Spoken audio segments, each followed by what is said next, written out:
final day of spring 2018. The boys of summer are finally back. Yes, indeed, our first of 4 spring training telecasts for the Braves. Tonight from Champion Stadium in Lake Buena Vista, Florida, it's the Braves and the Detroit Tigers. Hi again, friends. It's great to be back with you. Chip Carey along with Braves Hall of Famer Joe Simpson. Welcome to spring training, our first of 4 telecasts, as we mentioned. And partner, hard to believe, 1 week from today, the Braves get after it for real, and still some questions to be answered for Brian Snitker's club. Yeah, but I think they're getting those questions whittled down a little bit. They already know they've got 4 guys in the rotation set. They're not sure that when they'll need a 5th starter, maybe a couple of weeks into the season. So that may give them the room to carry an extra guy on the bench. So there are several candidates for those bench spots still up for grabs, and it'll be interesting to see how things go this last week. We'll get a look at one of the newest Braves. Brandon McCarthy gets the start for Brian Snitker. The show ponies are lined up and ready to leave the corral. It's game 1 of our spring training slate. We'll get to line up some more right after this.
Landmark Dodge Chrysler Jeep Ram. Beautiful night here in Kissimmee, Florida. It's a breezy night here outside of Orlando. 67 degrees here at Champion Stadium. And, Joe, the wind really howling. We'll see how Brandon McCarthy fares in our first look at him in Braves colors. He's pitched well this spring, Chip, and coming over in that deal that sent Matt Kemp to the Dodgers. This guy's been around a while. He's 34 years old, 6'7", 235, out of Colorado Springs. 13th big league season. You're looking at some of his numbers. That's last year, 6-4, 3.98 ERA, but only 16 starts because he battled blisters on his fingers all year long. This guy has been a very good major league pitcher when they can keep him on the mound. He just got to stay healthy. So let's see how McCarthy fares against the Detroit Tigers, who are off to a 9-13 start this spring. Leonis Martin has had a terrific spring for Detroit. He's going to lead off and play center field tonight. And Brandon McCarthy's first of the night is whacked down the right field line, fair, and headed for the right field corner. So Leonis Martin now with an 8-game hitting streak this spring, Joe. He's flirting with a .500 batting average, and for a Tiger team that's going to be in a rebuild mode in 2018, that's an encouraging sign. And here's their Toyota starting nine. And they've needed somebody in center field for a couple of years. They're hoping he can fill that role on an everyday basis. Some familiar names in there with Amarista and Victor Martinez, certainly. James McCann, the catcher. And Mikey Matuku played really well in some part-time duty last year for the Tigers. This is an interesting lineup. They have a new manager you see right there in Ron Gardenhire and a new staff. They're looking to make some improvements on a season last year where they only won 64 games. So Alexi Amarista is the Tigers shortstop tonight. First to him is skied out of play. And he's behind no balls and a strike. Yeah, the Tigers 64-98 last season. Brad Ausmus relieved of his duties as their manager. Ron Gardenhire, the longtime manager of the Minnesota Twins, got the Tigers job.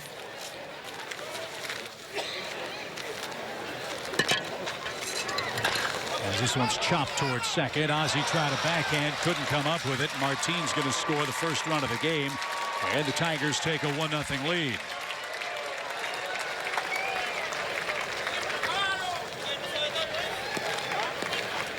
Ought to go as a base hit. In between Chopper. Always had to try and smother it. He couldn't lay back on it. These first two plays are kind of what the Braves were working on all afternoon before batting practice. A lot of situational plays, how to handle it, relays.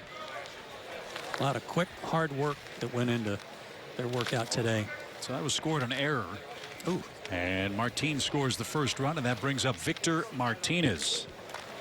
This guy has been a big-time professional hitter for a long time. Victor Martinez, who lives here in Orlando in the offseason.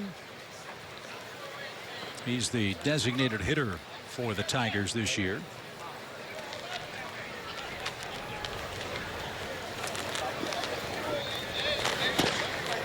And that just missed outside for Victor.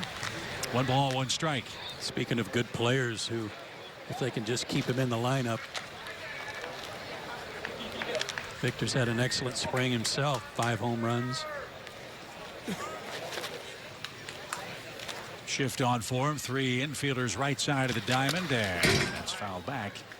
And McCarthy ahead, a ball and 2 strikes.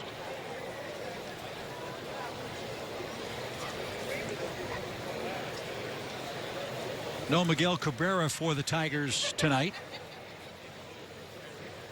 A lot of rookies, a lot of minor league players have made the trek from Lakeland to Orlando for tonight's game. Maybe we'll see maybe we'll see Miguel Cabrera in a couple of days when the Braves and Tigers play yet again this spring. And little pop. Ozzie drifts into foul ground. He's got plenty of room to make the play, and there's the first out. Brendan McCarthy's got a real good curveball.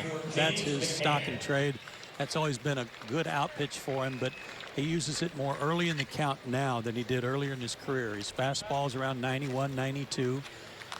Change up, works the ball, cuts it into lefties, sinks it away from right-handers a little bit. And he's also, according to the Braves, working on a slider a little bit as an out pitch. So we'll keep an eye on that tonight. This is James McCann, the Tigers catcher. And McCarthy missed up and in. Yeah, you touched on Brandon earlier. This guy's an accomplished major league pitcher. He's got 68 career wins. It doesn't sound like a lot, but he's been hurt so often. Tommy John surgery. He's had shoulder problems. He's had shoulder blade problems. You mentioned the blister problems. I would assume the Braves want Brandon McCarthy to stay healthy, quite obviously, but if this guy can pitch like R.A. Dickey did last year and give the Braves 180 innings, they'd be dancing in the streets. You bet. Good breaking ball there. He also got hit in the face with a line drive several years back when he was with Oakland. That hook. So he's ahead of McCann, a ball and 2 strikes. 1-0 Tigers, a hit and an error here in the top of the first.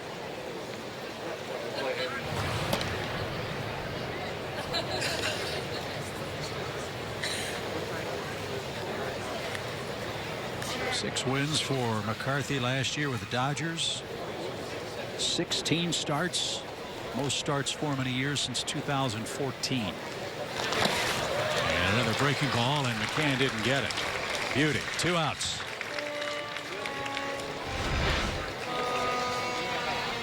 Well, that wasn't early in the count. That was in the middle of the count, the end of the count to put him away. Very nice. Yeah, you mentioned that 2014 season. He had 32 starts that year, and that's really the only season in the big leagues where he's been able to have a full complement of starts. And that was with 2 different teams. Nico Goodrum is the Tiger third baseman tonight. And that's got out of play. Steve, right one.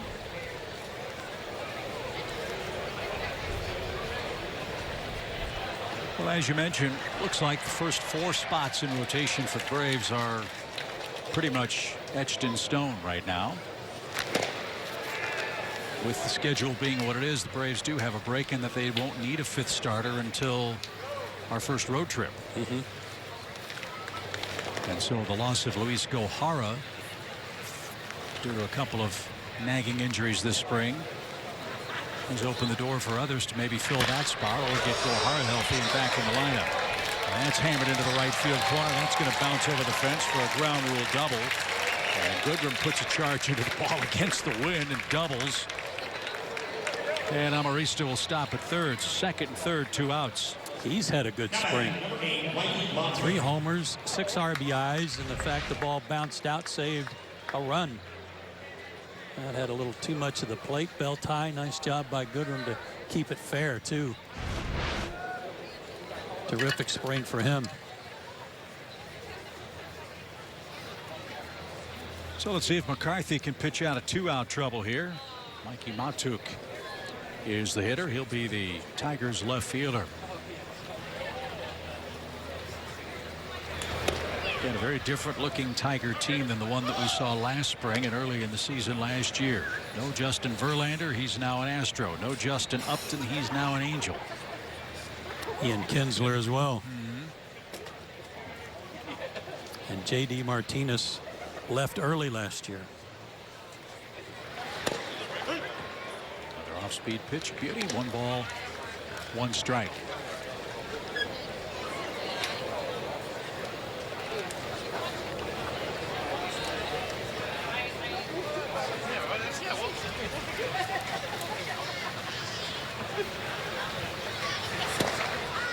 Aids the corner.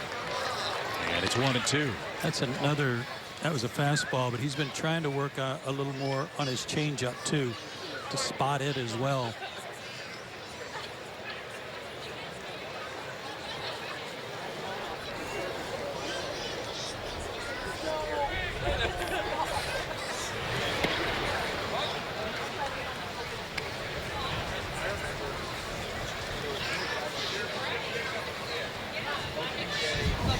Tigers very high on this guy, and rightfully so.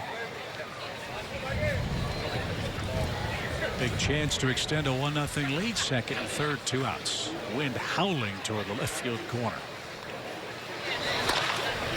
On stride, and now took a nice piece of hitting to keep the at-bat alive here in the first inning. Nice separation too from his fastball, which was 91 earlier, to that breaking ball, which was 78. Batting practice today looked like both teams were hitting on a Little League park. So you folks in the berm and left, get your hands up just in case. As Matuk awaits 2-2. Sorry, they didn't get the inside corner. Full count.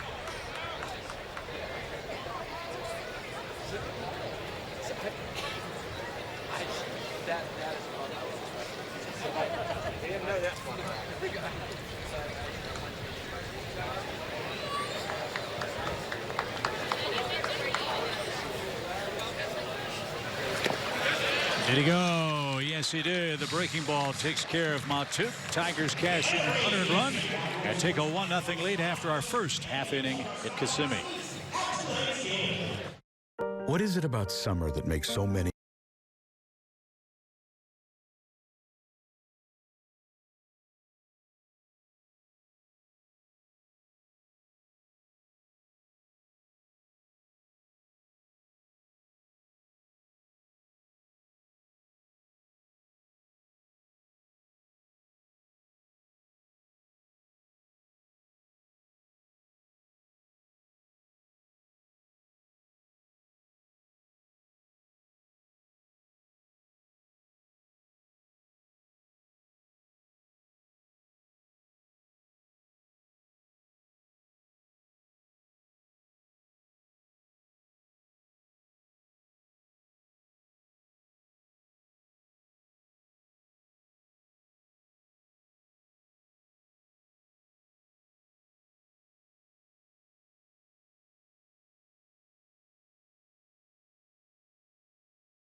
Brave skipper Brian Snitker. Brian will be part of a very busy broadcast night for us. Brian will be joining us with the microphone a little bit later on during our game.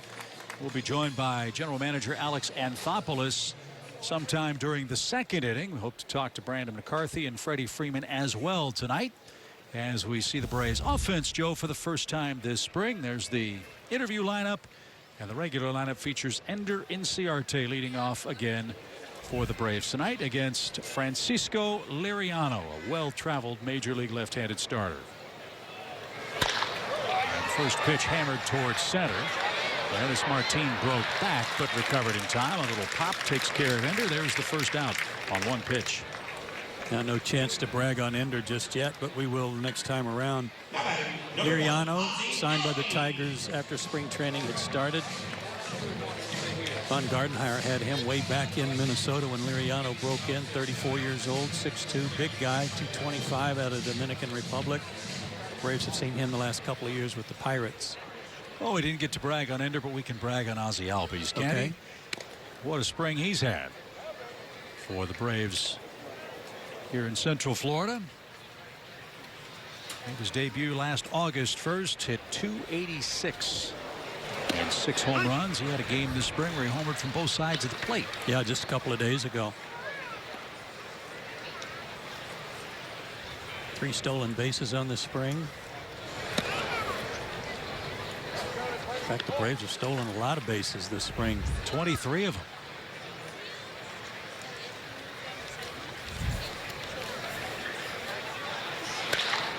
A rope hit up the middle, a base hit. Joe Albies continues his excellent spring work. There's the first Atlanta hit. And this is something we hope to see a lot of. Guys on base in front of Freddie Freeman, who's up next. Left that one up a little bit. Ozzie picked on it. Liriano can still run it up there in the low 90s. But that lineup you're looking at tonight, chance to see some guys who certainly will be in their opening night against the Phillies a week from tomorrow night. So here's Freddie. And he takes a called strike. I think it's safe to say Freddie's ready to go. He talked today. I said something about, hey, sure would be nice to see you play about 160 games this year. And he said 162. I've missed too many the last couple of years. 117 last year after Freddie was hit by a pitch when the Braves faced the Blue Jays. And was having a great start to his year.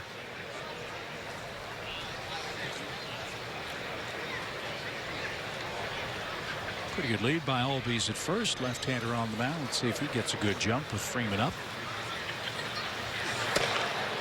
And that's inside. You mentioned the 23 stolen bases. Braves are 23 for 26 in stolen bases this spring. So already perhaps some influence from the new first base coach, Eric Young. He himself a terrific base stealer in his big league career. Yeah, Eric, part of a revamped Braves coaching staff. Showed Walt Weiss earlier. Eric Young, the first base coach. Walt is the Braves bench coach. Sal Fasano is the Braves' new catching instructor, who's earned rave reviews this spring.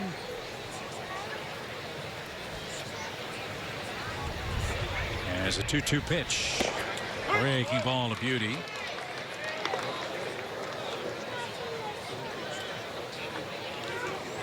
Must have been 3-1. Yep. Either that or Freddie talked Laz Diaz into another pitch somehow. Well, you said he's missed so much time. He's got to make up for it. Full count. Albies not going. And Freddie bounces it foul and out of play. You mentioned the stolen bases. This is our first chance to see the Braves so far this spring. But as you look at the projected lineup on paper, this is a Braves team that does not possess a lot of power other than Freddie Freeman. Do you think that stolen base weapon is something the Braves will use a lot more frequently this year to try to help manufacture more runs? Well, it has to in this regard, because they have more athletes. They have better athleticism than they've had in the last couple of years. So they've up and down the lineup, they've got more guys who can steal a base once in a while when they need to. more importantly, they've got guys who can go first to third more often to set up a big inning. So Freddie draws a walk. 2 are on for Kurt Suzuki. What a Braves catching tandem. He and Tyler Flowers will be back in harness in 2018.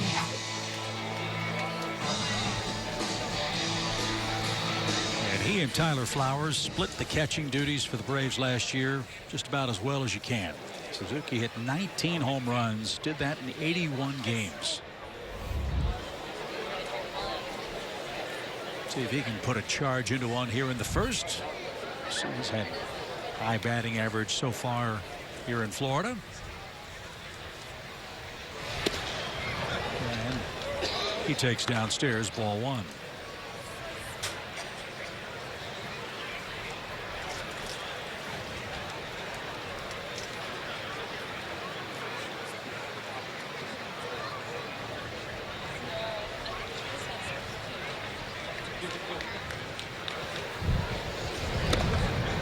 Up and away, 2 balls, no strikes. Yeah, the Braves catching tandem of Suzuki and Flowers last year. Excellent, excellent work. If it were just one guy that put together 31 homers and 90-plus RBIs, everybody would be talking about them from an all-star perspective for this year. So the fact they were able to do it in a combo fashion is pretty amazing. 98 RBIs between them. Great on base, excellent slugging, good work by both. Tyler's had a slow spring. I asked him today if he was ready to go, and he put his thumb and index finger close together. He said, I still got a little work to do. There's a fast strike, 3-1 to Suzuki.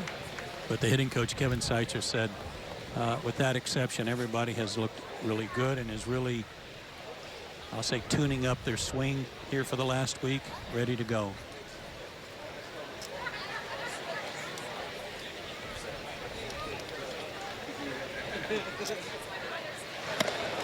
Another walk, back-to-back walks of Freeman and Suzuki, loads him up for Nick Markakis. Now batting number 22, Nick Markakis.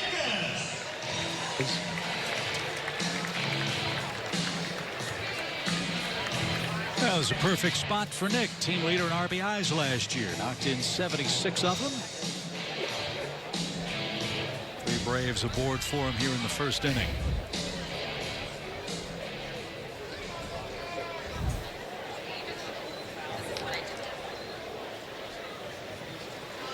One of Nick's highlights last year, hit number 2,000 in a Braves uniform last August 3rd. And he takes a strike. Well, because of the injury to Freeman and Freddie missing so much time, the guy who actually led the team in RBIs was Nick Markakis, who was very steady, only missed a handful of games all year long, but Nick drove in 76 runs to lead the team, and that was one of the lowest numbers in the last 20 years for the Atlanta Braves for a team leader.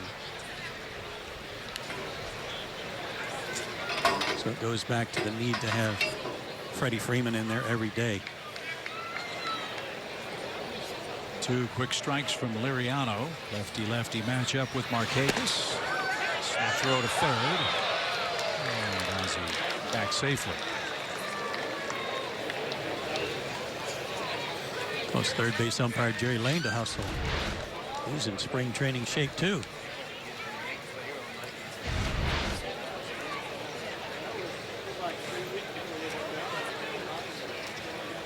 One ball, 2 strikes. Something off speed just got Markakis. So after the back-to-back walks, big strike out of Braves right fielder for the second out.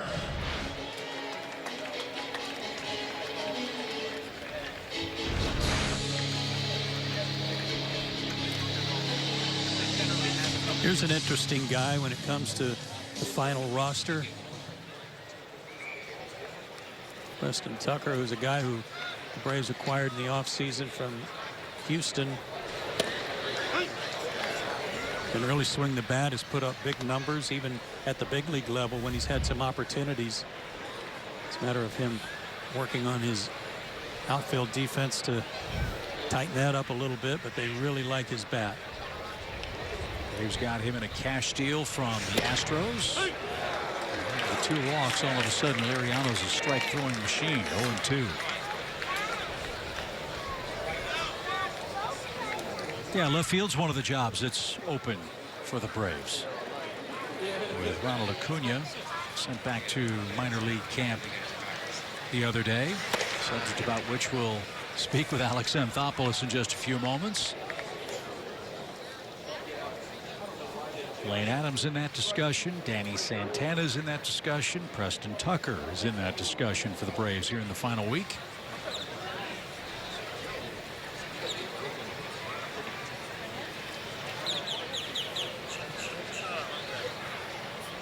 A lot of pitches for Liriano here in the first. The 1-2 count. And another off-speed pitch. And how about Liriano wiggling off the hook? Loads the bases with a couple of walks, then ends the frame with a couple of strikeouts, and he protects a 1-0 lead.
By Delta Airlines, by Landmark Dodge Chrysler Jeep Ram, and by Coors Light, the world's most refreshing beer.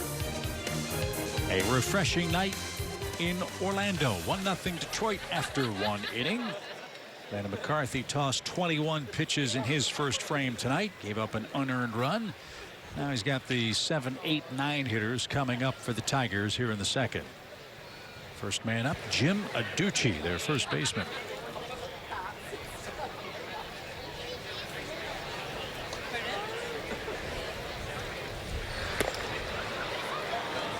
There's that breaking ball again for Brandon McCarthy.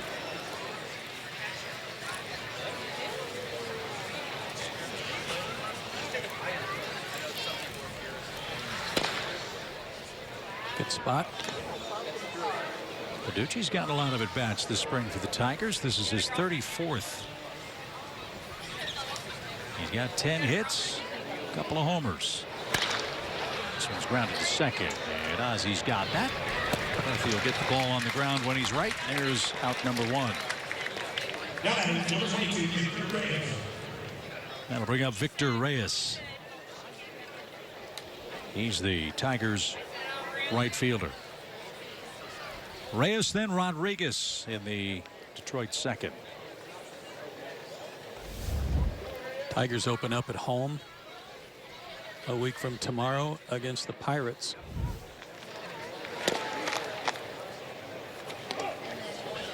Opening day, late March, Comerica Park. Got a chance you're going to need long sleeves. Just saying, there's a chance. Yeah, there's a chance, no doubt.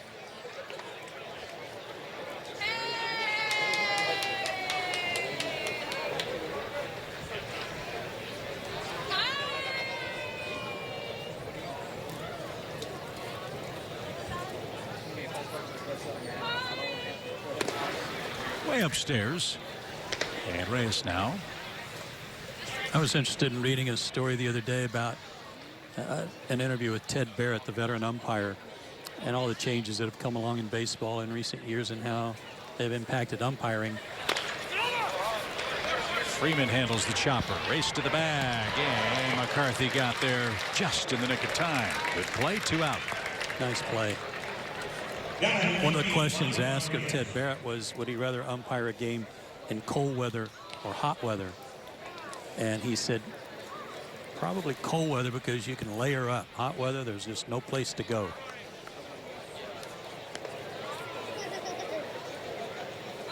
Braves' first road trip will be to Denver first week of April, so they'll get an opportunity to decide if they like playing in cold weather more than likely. You know, it's the old history repeats itself.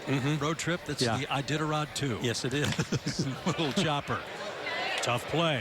Glove, grab, gun, and on the short hop, Freeman comes up, and Ronnie Rodriguez is robbed for out number 3. Good play by Rio Ruiz. 3 up, 3 down in the Tigers' second. Helen, don't you know Little Caesars has the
Freshman actually was, I went to Alex Wood's wedding, and obviously that's all Dodgers that were there, and he was there for the last couple of years.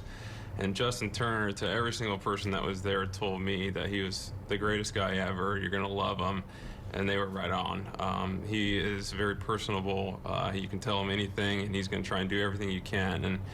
And he's made some moves that's going to benefit us in the long term here. So my first impression has been great. So I'm hoping he can keep going. Well, one thing we know, Joe, is that Freddie Freeman can read a script. Way to go, Alex. Oh, yeah. Can he ever? Man, nailed it to a T. I was going to tell him. That's, look, and like he said, one, I'm kind of really shocked by that. It's nice. I also realize I'm sure there's going to be plenty of times where he's not a big fan with some of the decisions that we're going to have to make over time, but I'm glad to have him. Well, it's good that this week you didn't have to make any tough ones. No, it's quiet week. Still trying to get down who's going to play left field, things like that. You know? Well, I know that was a hard one. What ultimately helped tip the scales on your decision on Ronald Acuna Jr.? Yeah, look, one, he had a great camp. I mean, there's no denying that. I'd never seen him. I'd heard how good he was, and then you get to see him up close. Obviously, you saw the tools that run, throw, power, all that kind of stuff. You know, the one thing I remarked when I got here was the talent level in the minors was unbelievable. With Ronald specifically, I was amazed at how quickly he moved through. He didn't spend a whole lot of time at high A ball, double A, and so on. And our lean coming into camp was to give him a little bit more time, but we weren't going to make the decision until we had to. So a tough one. He's going to be up here soon. If he continues doing what we saw here, gets into the flow of playing day in and day out, the goal is for him to be up here and be up here to stay and not have to go up and down. Well, his numbers this spring would lead you to believe that all the published hype is well-founded. You know what? And that's the, look. There's no denying he looked great. The spring training numbers. There's times that you buy into them. There's times that you don't. You know, the tools and the talent are there. So I'm not saying I don't buy into them at all because I see the talent that's there. The one thing you don't know is no one's preparing for you. No one's advancing. Look, I think he's a great talent. He has holes. I don't know what they are yet. I haven't seen them yet. But I know he has holes. I mean, he did strike out some in the minors and so on. But that being said, he still has all the talent in the world to be a great player. So once the lights come on, you're playing every day. It's big league, guys on the mound. There's an advance report and so on.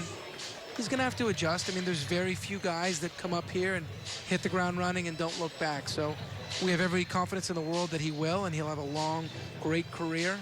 But, you know, that said, you know, a little bit more time has never hurt any player. Fans in Atlanta, and I'm one of them, you know, we're just getting to know you and trying to learn, you know, what your style or go Rio. Rio Rio, launches I like toward that. deep center. That ball is off the warning track, off the base of the wall. Dansby's getting a green light around third. Here comes the relay. It won't be made. Braves tie the game on a ringing double from Rio Ruiz. I'll get back to my question in a second. Rio's had a real good last couple of weeks after some tweaking on his swing with Kevin Seitzer. No doubt. I mean, he started out real rough early, and he'd made some swing changes. You know, the little meeting him, I got to meet every player obviously early on. We met with everybody before game started, and really impressed just to talk to him. You know, the big thing that I had heard coming in, he'd always been able to hit. It was just defensively improving range and things like that. But you love seeing players that really sprint to the end. So he started out slowly, a lot of swing and miss early. But the last 5 or 6 games or so, he's really swinging the bat well. The game in Clearwater, tonight left. Great to see. So he's a guy that there's some upside, and we'd love to see him really emerge. Alex, one of the things we talked about when I met you at Joe's Hall of Fame induction for the Braves was the difficult seat you're in this regard. You're new to the organization. You've read all the prospect charts. You've seen them from afar. Now you've had a chance to watch them play for the last 5-6 weeks here in Orlando. I would assume you have a much better grasp of what the Braves have and what they don't have from a young player and, frankly, organizational standpoint now. Definitely. From where I was in the winter to now, I have a scouting background, so I'm always going to look through that lens. You know, a lot gets made of the numbers and the data, and I take a look at that stuff as well. I like to try to combine what I see with my eyes and see if it does add up from the analytics standpoint, but I definitely feel a lot better. I think the big thing was just getting around some of these guys.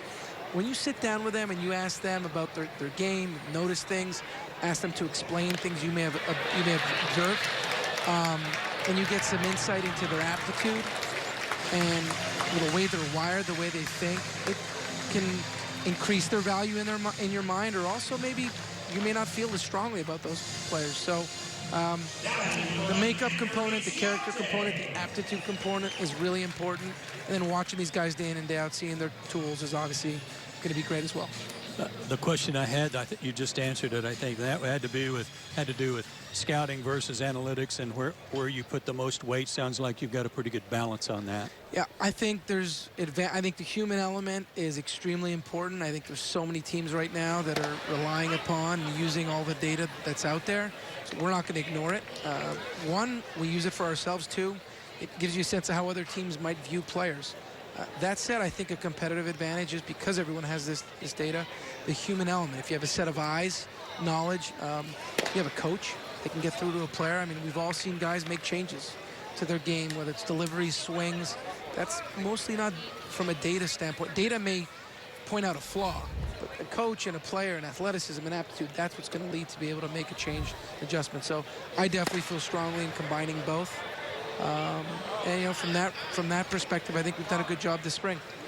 All I hear, and this is obviously our first broadcast, but everything I hear is the energy level is up so high right now with this organization and with this club that's still in camp. That has to start at the top, and the feeling that everybody, the confidence that everybody has with you and your staff in place, but also with what turns out to be a somewhat new staff for Brian Snitker too. No doubt. And I think all of us need to pull together. I do think the manager sets the tone for those guys down there. I'm not down there every day. He's the one that sets the tone. Staff, the guys that were at it, I can't speak to what went on in the past. it's great to hear from that perspective. I think young players will always bring that, no matter what. It's a, Snit talked about it as well. It's as young a camp as the Braves have had here. So I think we've always seen it late in the year. Young players come up, they bring life, they bring a lot of energy, and there's a lot of competition as well. So I think that certainly helps. And it's a reflection of the job that scouting and player development is done here. So as a man who tries to marry analytics versus the eye test of a scout, you have seen this team every day for the last 6 weeks. What do the numbers and your eyes tell you about the 2018 Braves team that we're seeing tonight? Well, I think the biggest takeaway so far this spring, one, we've done some things from a defensive standpoint, the way we're positioning the outfield, the infield. It's easy to call him up, but a guy like Ender Inciarte, back-to-back Gold Gloves, should not have any, should be completely willing, and we'd be fine with him saying, I don't need any more information, I don't need to get better, I'm already as good as it gets. And his positioning is unbelievable. He's taken the information and run with it, and that tells you a lot about him. A guy that's already great at his position, still wants to get better. I think the staff, from Brian to Wash to EY to everybody else, they've embraced all that. So I'm encouraged from a positioning standpoint what we've done. And the other components, I think the starting rotation has done a great job. I know it's spring training and things do change when the bell rings, but we have been encouraged with what's been done. I think there's been total buy-in by everybody with just some of the information we're presenting. And we're not ramming it down anybody's throat. We're just presenting it, and it's up to them to apply what they want to apply. So I'm very excited about that there's been total organizational buy-in, and it's pretty exciting. Ozzie Albies the batter. Ozzie singled his first time up. First and third for the Braves have tied the game 1-1. Liriano's having some control trouble. He's walked 4 times. Braves done a good job of drawing base on balls in the past. That's a similar trend for Kevin Seitzer. Braves usually put the ball in play. Let's see what Albies does here in the Braves' second inning. This guy's fun to watch, isn't he? No doubt. He's like a little tank, a little spark plug, but he walks around like he's 6'10", 300. And I mean that in a great way. Yeah. Chest out, chin up, and smile on his face, but not in an arrogant way. There's a confidence to him. And again, the little I've been around him, I could see him developing into a guy who's going to lead here at some point soon. Little chopper to short, and Albies out on a bang-bang play at first, and that's going to end the Braves' second inning. Alex, always a treat to have you join us. Good Anytime. luck. Appreciate it. Always welcome. Guys, appreciate it. Alex Anthopoulos, Braves general manager. We're tied 1-1 after 2 here at Disney.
As we head to the top of the third inning, Chip and Joe with you for the first time. We mentioned earlier Brandon McCarthy appears to be etched in stone as one of the first 4 starters for the Braves in rotation. The starting 4 is tonight's SunTrust Confidence Play of the game.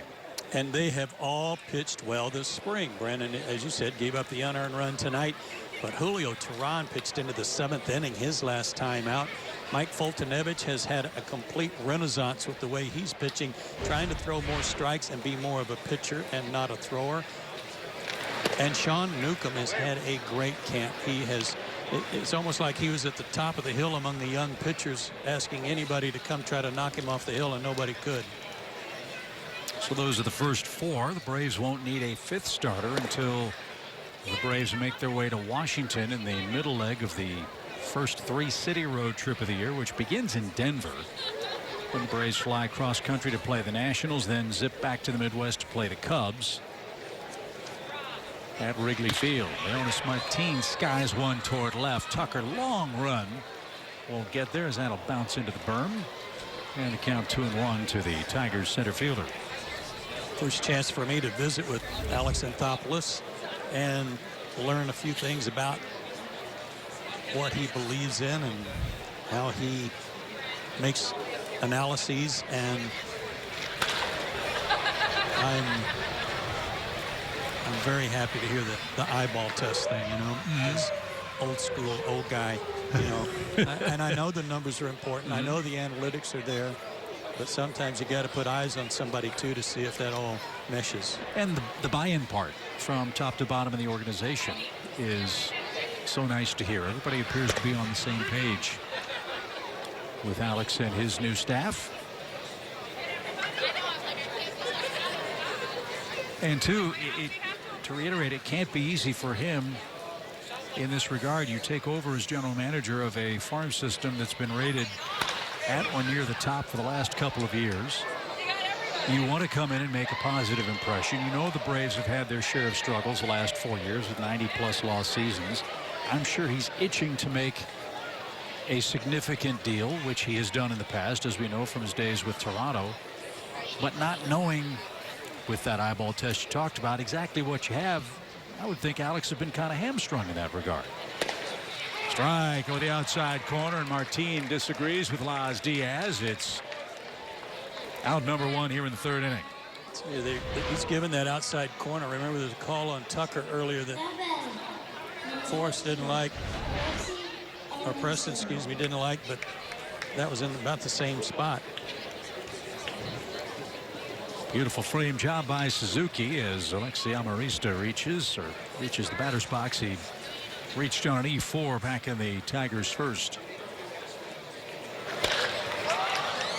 First chance for Tucker in left. Bright sunshine and the wind, and he makes the catch for the second out.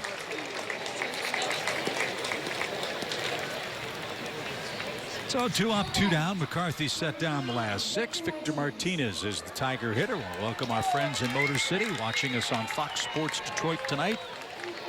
Joe Simpson, Chip Carey, our great Fox Sports South crew, anchored by our producer Brian Woodrum tonight. Chris Bosio in his first season as the Tigers pitching coach. Had great success with the Cubs, part of Ron Gardenhire's first-year staff in Detroit. And I mentioned earlier, Ron Gardenhire, kind of an outlier hire in this regard. Mentioned all those years that Ron skippered the Minnesota Twins, and quite successfully. So many managers today have never managed before, getting their first major league job. Can't say that about Ron Gardenhire. No, sir. He truly is a graybeard manager. Well, the guy he replaced was one of those first-time managers in Brad Ausmus. And this is no knock on Brad Ausmus. He certainly did a good job for them, got them to the postseason a couple of times. But if you're in a rebuild and you've got a lot of young players, you need a manager with some patience and some experience, and they've got a good one there. 1 ball, 1 strike. Victor Martinez scalds one toward left. Tucker on the run, and Brandon McCarthy has another perfect 3rd inning. He is set down 7 straight. Looks to see if the Braves can give him a lead when we come right back.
schedule for opening day Thursday, March 29th, when the Braves take on the Phillies. It's a day at SunTrust Park you don't want to miss. Get your seats for opening day today at braves.com/tickets. And if you like seeing the Braves play the Phillies, then April is going to be your month. You know it. March and April, kind of crazy. One of those scheduling quirks. 9 games against the Phillies in the first 29 games the Braves play. And Braves owe the Phillies a little payback, don't you think? Yeah, it was kind of ugly last year. As Freddie Freeman leads off the Braves 30 in the first of 4 walks issued by Francisco Liriano so far in the game. This one's popped into left. Matuk is there and has no trouble. There's the first out. The Braves were 20-18 last year against the Nationals and the Marlins. But against the Mets and the Phillies, they were 13-25. That's not too good. Nah. Got to figure out a way to beat up on the Mets and Phillies. Well, as far as the Braves and Phillies are concerned, March and April will be a great barometer month for both teams, as Braves and Phillies have been in rebuild mode for the last couple of years to see where they rank against each other first. And the Phillies made a big splash, a couple of them. Carlos Santana to play first base for them, and Jake Arrieta signed from the Cubs. Which I think tells you that the Phillies feel they're very close to completing their rebuild and want to compete.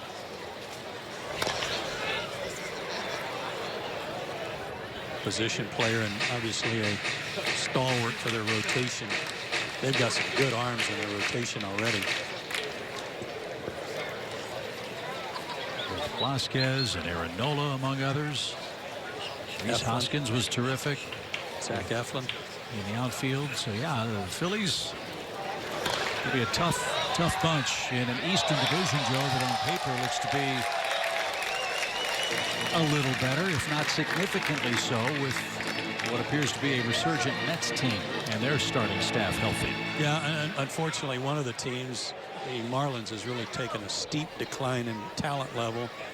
Remains to be seen how many games they can win with what they have, but boy, they really took a broom to that team. Yelich gone, Ozuna gone, Stanton gone, among others. But a new ownership group committed to trying to get it right and sustainable long term down in South Florida. See how it works out for Derek Jeter and company. As Kip Suzuki didn't get it. And Liriano strikes him out. That's his third of the game. Kind of a feast or famine game for Liriano. 3 strikeouts before walks for him in a 1-1 game. And a lot of pitches, 53 of them. That's kind of what you get with Liriano. You could have a game where he's going to strike out 10, but you might have a game where he doesn't get out of the 5th inning and he's walked 6. So you're just hoping it's more the former. Made some of his best pitches in the game to Nick Markakis, who batted with the bases loaded in the first, and Nick was down on strikes. A swinging bunt rolled foul and out of play for a strike. Hard to believe this is Nick's 4th year in a Braves uniform in 2018. And you can go ahead and write it down now. 170 to 190 hits, 30 to 35 doubles, 9-10 home runs, maybe more. And as you mentioned, 70 to 85 RBIs for him. Automatic. He's fashioning a new look, too. What do the players call it when they've got longer hair? Wave or flow? Flow, thank you. Nick's got some flow working. No balls, 2 strikes. Markakis slaps it to left. What a piece of hitting on an 0-2 count. Liriano tried to get him to chase down and away, and Markakis had the plate covered and bloops a single with 2 outs. I've seen that before.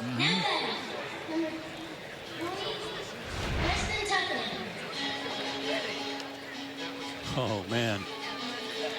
Could barely reach it.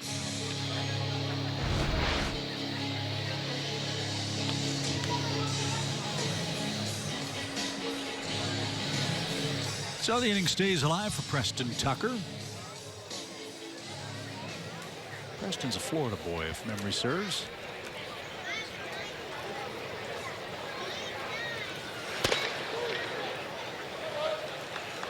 Several good tests tonight for guys who might be on the proverbial bubble, including Tucker or Rio Ruiz in terms of those spots on the bench because of having to face a tough lefty on lefty. I would think Rio's case has helped because Johan Camargo's out.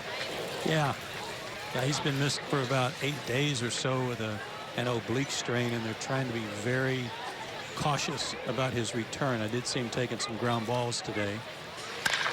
Line into right center field. That's going to roll for a while. Markakis on his way to third. He's going to get the green light to score.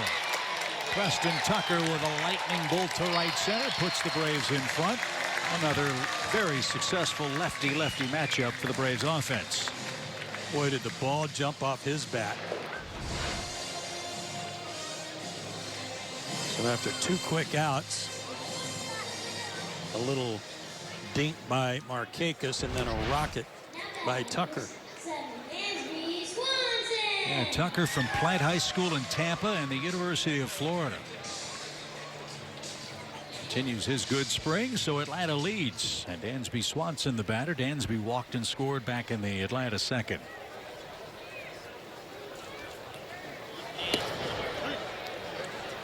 Tucker last year in AAA for the Astros hit 24 homers, drove in 96 runs.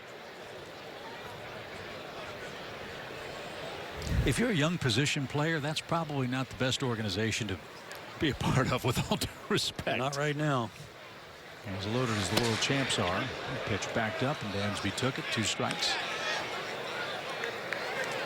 Dansby's had a decent spring, one that he's been trying to tweak some things with his swing. Kevin Seitzer was talking to me about him this morning, about how last year it seemed like Dansby, if you're watching from center field, his hands would disappear behind his body, almost behind his right shoulder, which created a bit of a long swing, which also turned out he was having trouble catching up to fastballs on many occasions.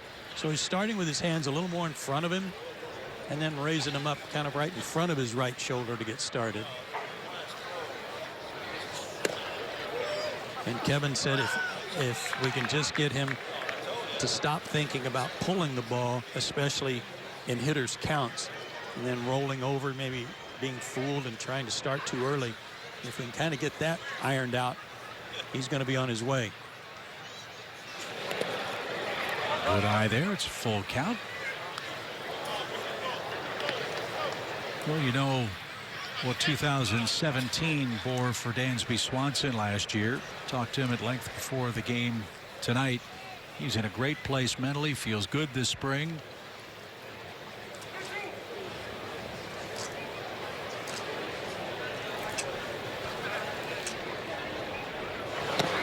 And he's walked for the second time. Good eye. Liriano didn't get the call on a close pitch. That was a good eye on a changeup, 3-2 change. So 5 walks for Liriano in the game. Rio Ruiz, the batter, he doubled home the game's first run for Atlanta back in the second.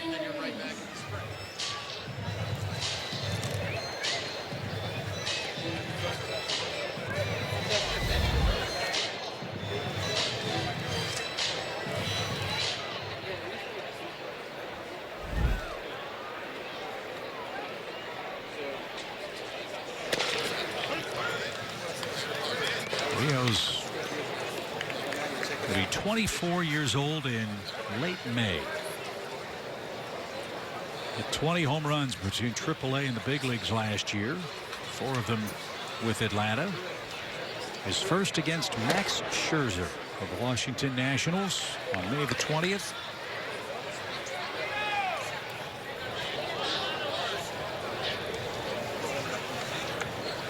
And again, with Johan Camargo battling that back or oblique issue, jury's out as to whether he'll be ready to go on opening day. If not, Braves fortunate to have a guy in Rio Ruiz who can play third base. So hard for a guy like Johan Camargo to suffer an injury like this late in spring training when you're staring at your first opening day and a lot of people counting on you to be the everyday guy. Mile high pop. Rodriguez gives way to Reyes, and the wind pushes that out toward right center, but he stays with it, makes the play. And the Braves settle for 1 in the 3rd. They lead it 2-1.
Atlanta leads the Tigers. Brandon McCarthy's in a nice groove, thrown 20 pitches or so over his last couple of innings, and there's the smiling face of the Braves skipper Brian Snitker, who's seen his share of terrific pitching performances this spring here in Orlando. Snit, great to see you, man. Good to see you guys. Welcome. Thank you.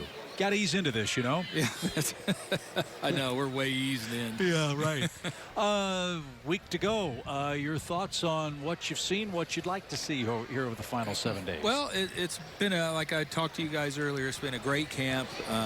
The guys have. I think the players have done a great job. They've come out every day, done everything we've asked them to do. We kind of changed things up this year and changed the program a lot. And you know, guys have bought in. They've been really good. The work ethic, the energy, commitment to what we're doing has been really good, and I'm really happy with the way the whole camp went. Brian, I was talking to Ronnie Washington when I first got here, and one of the things he said to me right away was, he said, I think you're going to love what you see in terms of the improvement some of these young players have made. Yeah, I agree. You know, position players, I mean, you come in here, and I think, you know, Ozzy's come in his really first big league camp as a regular, and it just keeps getting better. I mean, I was really pleased with what I saw out of him last year.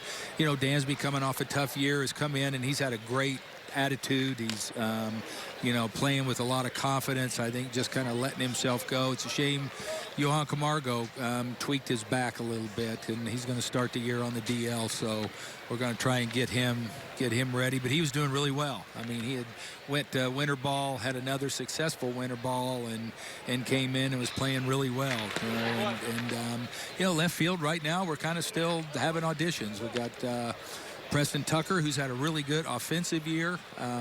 Danny Santana went through waivers, came back as a non-roster, and has had a really good camp. We got Ezekiel Carrera from the Blue Jays, who I've seen over the years, played left field for the Blue Jays last year when we played them, who's, you know, got a kid that's had some success in the major league. So we're still kind of looking at our options there.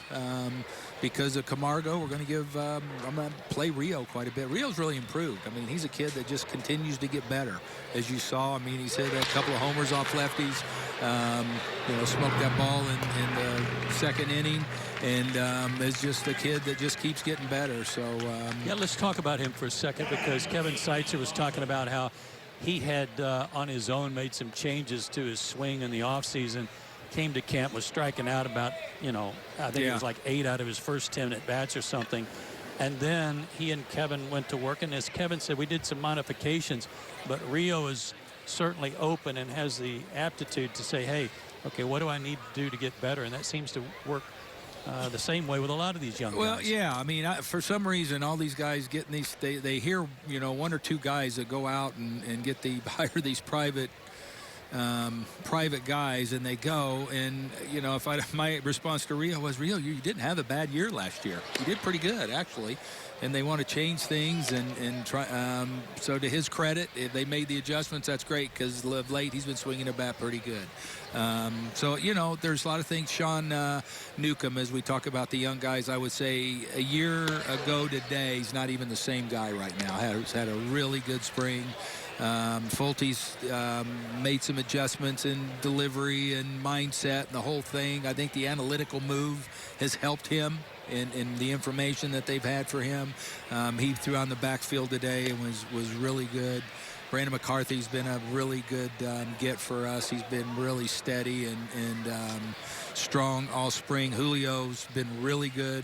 You know, they have all been pretty good. I'm sitting here, I'm listening to myself talk, and it's like, I guess they are good. Fly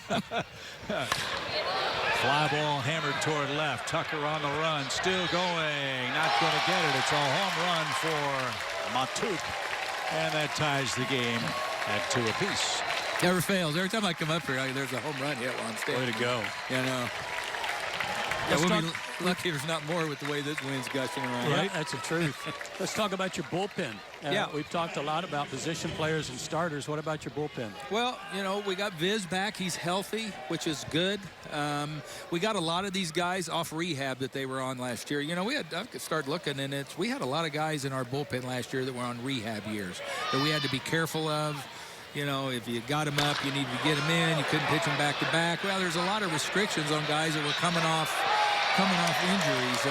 A.J. Minter's thrown the ball extremely well this spring. Again, he's coming in from a normal offseason, and really counting heavily on him.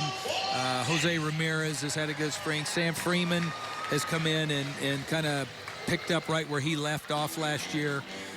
We added Peter Moylan to our bullpen this year. Snit? You know, yes, sir. Snit, I got to interrupt your filibuster. Can you stay with us another half inning? Absolutely. Okay, hang on. Absolutely. Brian Snicker, 2-2 your score.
Bullpen before we went to break.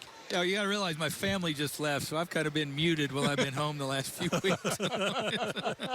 So, talk about your pen.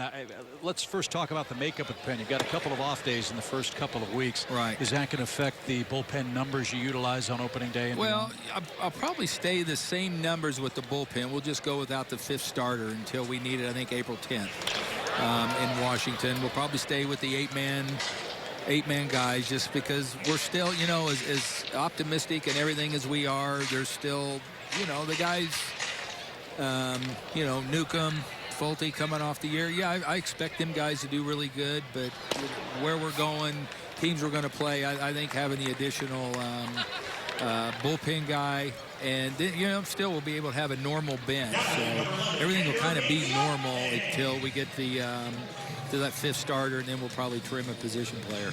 Brian, I want to go back to the young pitchers. What were your impressions this spring in big league camp for guys like Max Fried, Colby Allard, Kyle Wright, Soroka, on and on? What did you see and what did you like? Very impressive out of all those guys. Soroka, I'll take the first. I mean, this kid, you know, it's if we didn't send him out, I'd have probably hidden him somewhere to have him with us. He's a very impressive young man. I mean, he's way beyond his years maturity-wise, you know. And looking at him and watching him pitch and talking to some guys, it might have even played up a little bit off last year.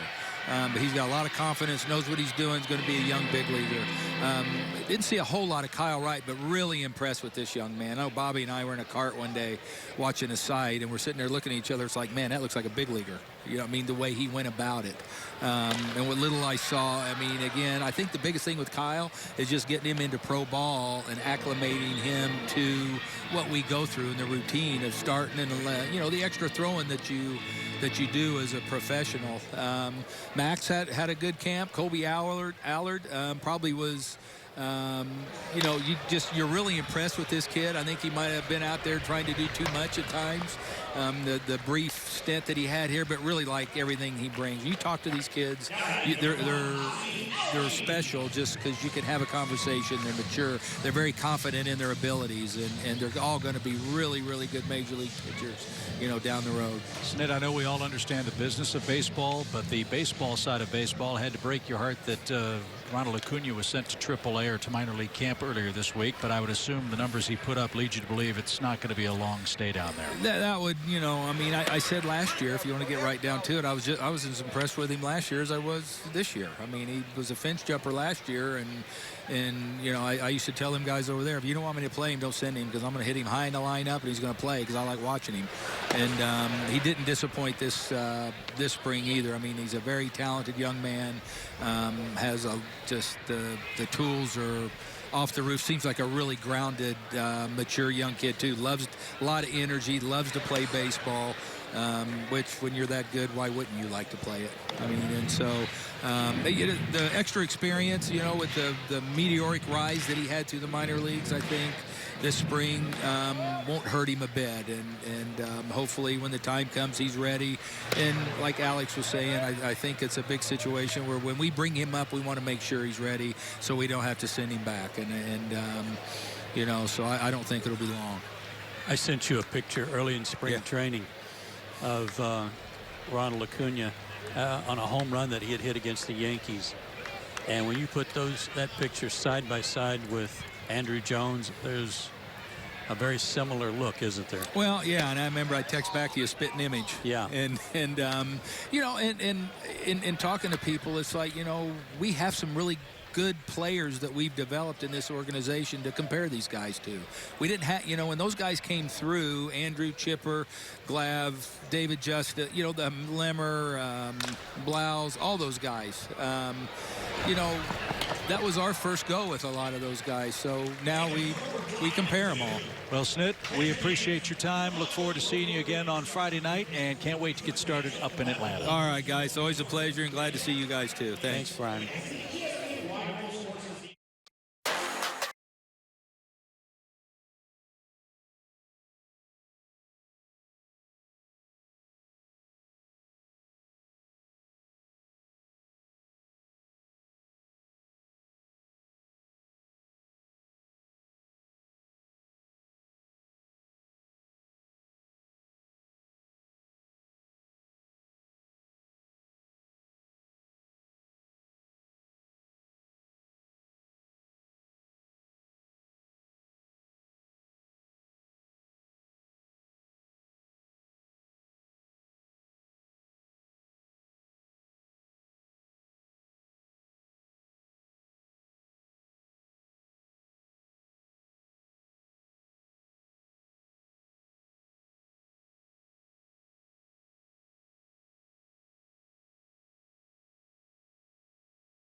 Victor Reyes will lead off for the Tigers in a 2-2 game after 4 innings.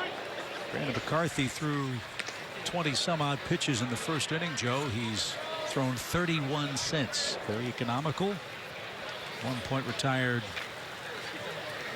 9 in a row, and then the 2 home run tied it up at 2 apiece. Well, he's done a good job of spotting his fastball. As advertised, his curveball has been outstanding. He's had a lot of swings and misses at it. So a good outing. And his fastball's been right there, right around 90, 91. And as you said earlier, he knows how to pitch. He's 34 years old. Been in the big leagues a long time. Jam job by Reyes, but he'll dump it into left field for a leadoff hit. Anything about that, that's pretty good hitting. Yeah, I was gonna say, that's got to drive you nuts. As a pitcher, make a good pitch in spring training, and a kid fights it off. And that's the 4th Tiger hit.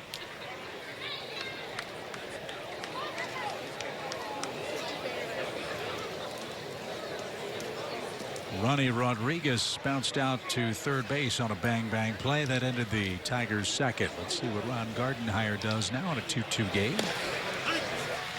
And McCarthy delivers a strike.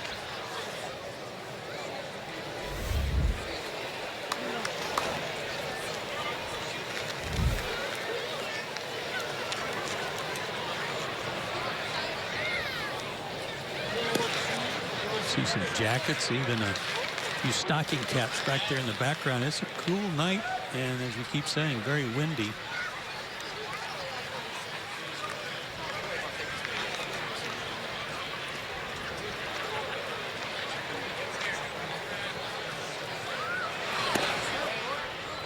Surprised that hat didn't have the mouse ears on it. Might be a Disney violation.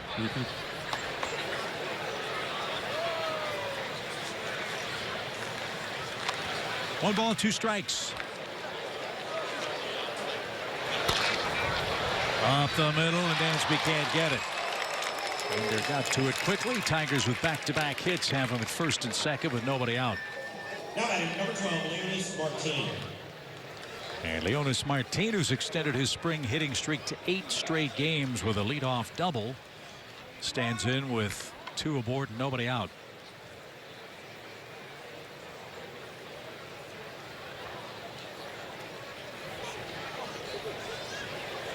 Getting his science from longtime Tigers coach Dave Clark.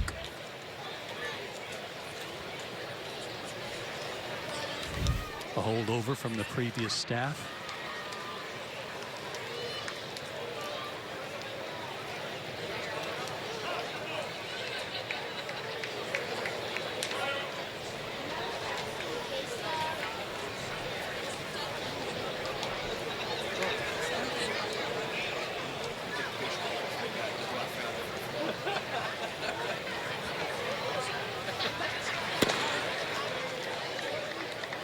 Ball 1 for Martin, a former Texas Ranger and Seattle Mariner.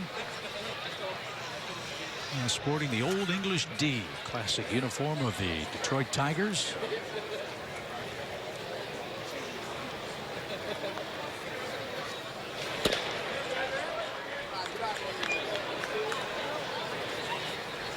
And McCarthy's best fastballs missed at 92 miles an hour. 2 balls, no strikes. Well, he's running his pitch count up a little bit. He's in his 5th inning. Nobody out, needs ground ball. Let's see if he can get one. Fast runner at the plate. And a telltale sign of some fatigue with that high curveball. Let's see if the Tigers turn Martin loose with a 3-0 count. Alexi Amarista waits on deck.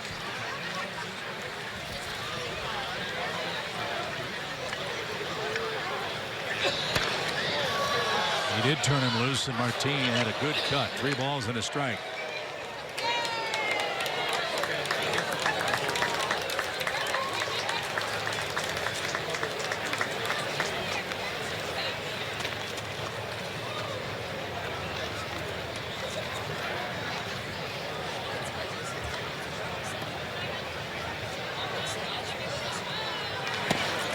At the knees, full count. Martini was pretty quick to leave on a 3-1 pitch. It looked like a real good pitch to hit. In fact, it missed location right down the middle. Was that a slider or a cutter? Looked like a cutter to me. Boy, he gave up on it rather quickly. So a full count pitch. Martini protects the plate.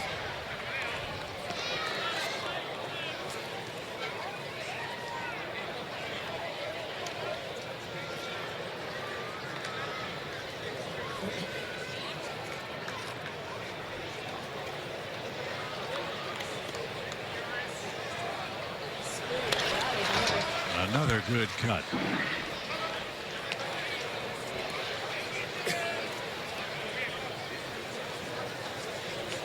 First chance to see McCarthy pitch in Braves colors. At first glance, when I see him on the TV screen, he has an uncanny resemblance to Rick Ankiel facially. 3-2. And bounced by the Braves dugout. I was going to go with Charlie Morton, but I think you're right. Yours is a better call.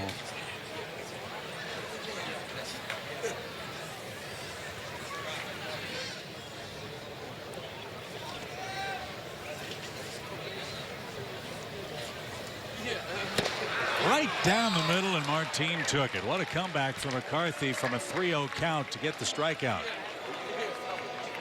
9-pitch at bat. And there's the first out. Now he is a ground ball away from getting out of fifth inning trouble.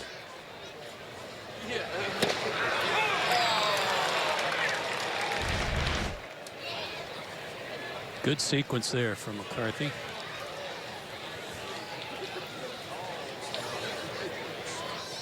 Amarista's 0 for 2.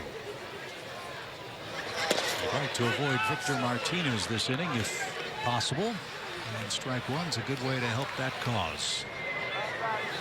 Amarista reached on an error that drove home the first run of the game for the Tigers in the first inning. He flied out to left his last time up.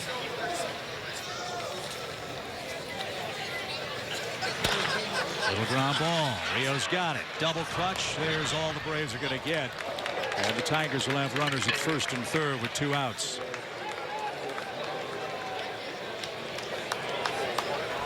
I think the base runner was in his way, Chip. Number 41. He had a double pump where his throw might have hit that lead runner, Reyes.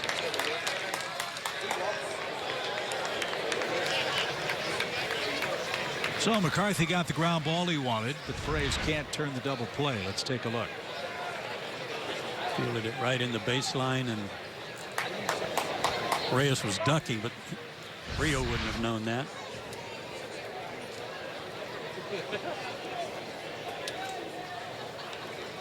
So let's see what McCarthy does with Victor Martinez, who's 0 for 2.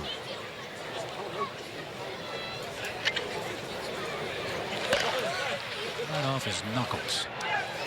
Out of play. Well, the Tigers hoping that Victor Martinez can stay healthy. They're hoping that Miguel Cabrera can come back from a disappointing 2017 season. If that's the case, the Tigers are going to score their share of runs. Miguel Cabrera's hitting .318 this spring. Victor Martinez entered play tonight at .319 with 5 spring home runs. Little pop. Rio long run near the railing. He can't get there. Tried the over-the-shoulder catch. Tough play. It's 0-2. It's crazy to think, as you watch this effort by Ruiz, that Miguel Cabrera hit 16 homers, I think, drove in about 60 or 70 runs. That, man, that's a bad year. And how many big leaguers would take it? Sure.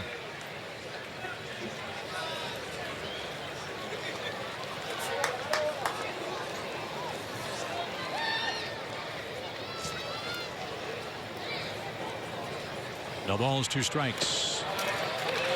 Ball in the dirt. Runner's going to head to second. No play for Suzuki.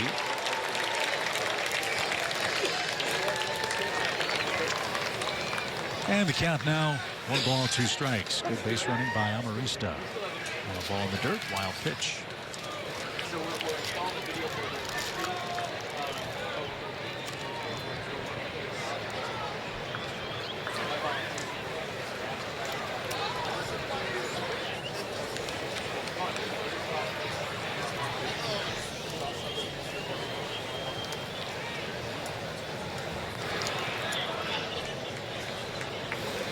One of the new rules this year is a limit on trips to the mound. So if the pitcher and catcher are having a hard time getting together on signs. Lined right at Rio. That's one of those deals where they're going to sort it out from afar. And Adam Ball retires Martinez. McCarthy pitches out of 2 on, nobody out trouble, and Freddie Freeman's coming up. Hands go here.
Toyota, let's go places. And by SunTrust. Crazy night in Orlando. Tigers 2, Braves 2, bottom of the 5th inning. Freddie Freeman, Kurt Suzuki, and Nick Markakis are coming up against Francisco Liriano, who has walked 5, struck out 4 for Detroit tonight. And it's a new look Freddie Freeman, who had LASIK surgery this offseason. Freddie's very excited about the results of that. About his contact lens issues from time to time. He said that is a thing of the past. This would be the kind of night that would give Freeman some trouble. Dry, cold, and a strong breeze. Bouncing ball into the shift, and Freeman will be retired by Rodriguez, who had him played perfectly. There's the first out. That's something Brian Snitker was talking about before the game tonight. More and more this spring, more and more around Major League Baseball. With the advanced metrics and the defensive metrics that are taking place. 10 years ago, that ball for Freeman's an easy base hit. Now it's an out. As they played the shift perfectly. Well, I'm told in talking to Brian before the game about what's been offered to the players one by one, showing them what the Braves have compiled in terms of analytics to show, in some cases, shortcomings. As Alex Anthopoulos said, you know, how do you show Ender Inciarte something and say, hey, we think you can be better. It's hard to do when you've already won 2 Gold Gloves, but up and down, everybody has embraced it. And in many cases, the numbers will show a shortcoming. They'll show a hole in your swing in terms of how pitchers are getting you out, or from a defensive alignment standpoint. Everybody has embraced it, and that's a good thing that they are at least seeing what they can do to try to get better. To third, and that's a boot. And Suzuki's going to reach with 1 out. Goodrum had it, then dropped it. The Braves have a runner aboard here in the 5th. That quick bat again of Kurt. Showing no signs of dropping off from last season. So Markakis bats. He's singled and scored last time up. Yeah, I would imagine from a player standpoint in this era of the game, unlike when you played, so much more video, so much more scouting, so many more opportunities to see opponents and prepare for the game. You mentioned all the metrics, all the numbers that are available. I mean, there's a stat for just about anything if you want. My question to you as a player is how much of that becomes paralysis by analysis? It can certainly be overdone, and there are guys who do overdo it. They're trying to go up between at bats and try to see exactly what their swing looked like, how that guy pitched them, or something, where instead of just playing the game and making an adjustment tomorrow, they're trying to literally change pitch by pitch, and I think sometimes that's a little too much.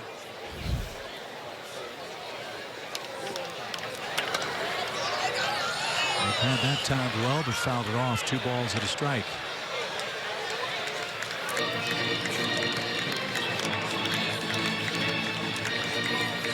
Liriano approaching his 100th pitch as we are joined downstairs by Braves first baseman Freddie Freeman. A week to go, pal.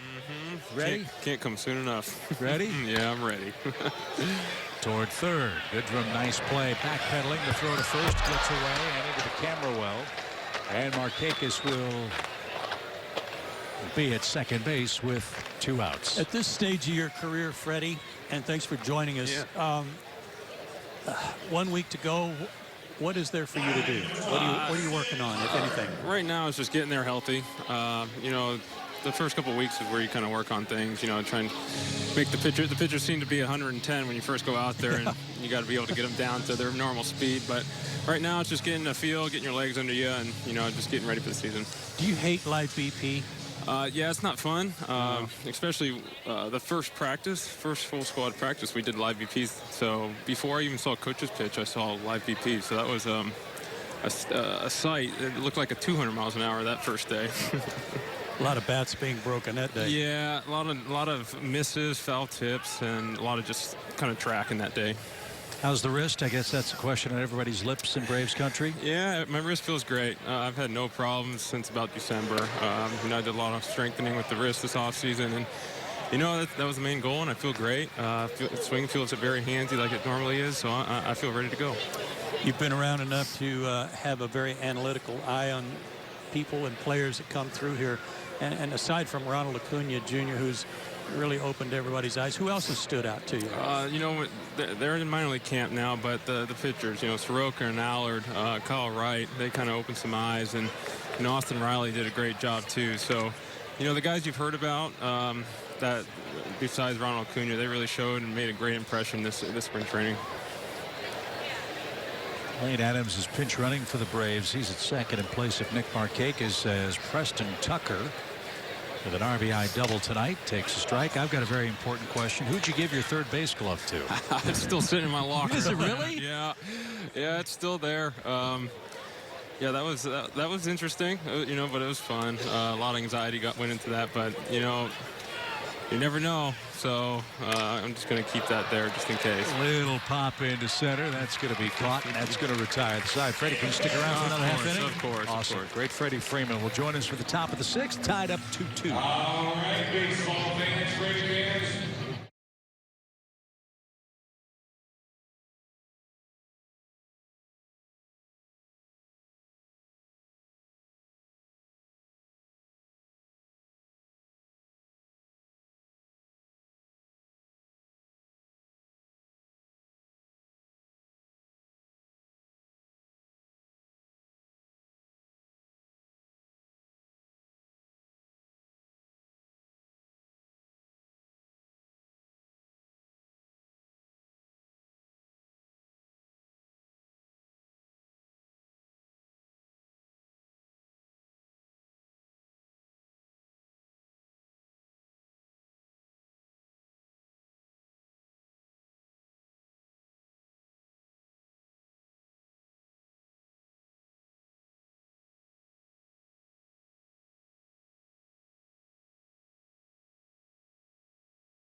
After 5 in Orlando, Chip and Joe with you. Let's take a look back at the 2017 season for Freddie Freeman. Great numbers in 117 games after Freddie missed 44 after fracturing his wrist. And Freddie, Joe made the point earlier tonight, you were on an MVP type pace last season at the time of your injury. I assume that had to make last season even more frustrating than the fact that the Braves lost 98 games. Yeah, or 92 games. Yeah, that was tough.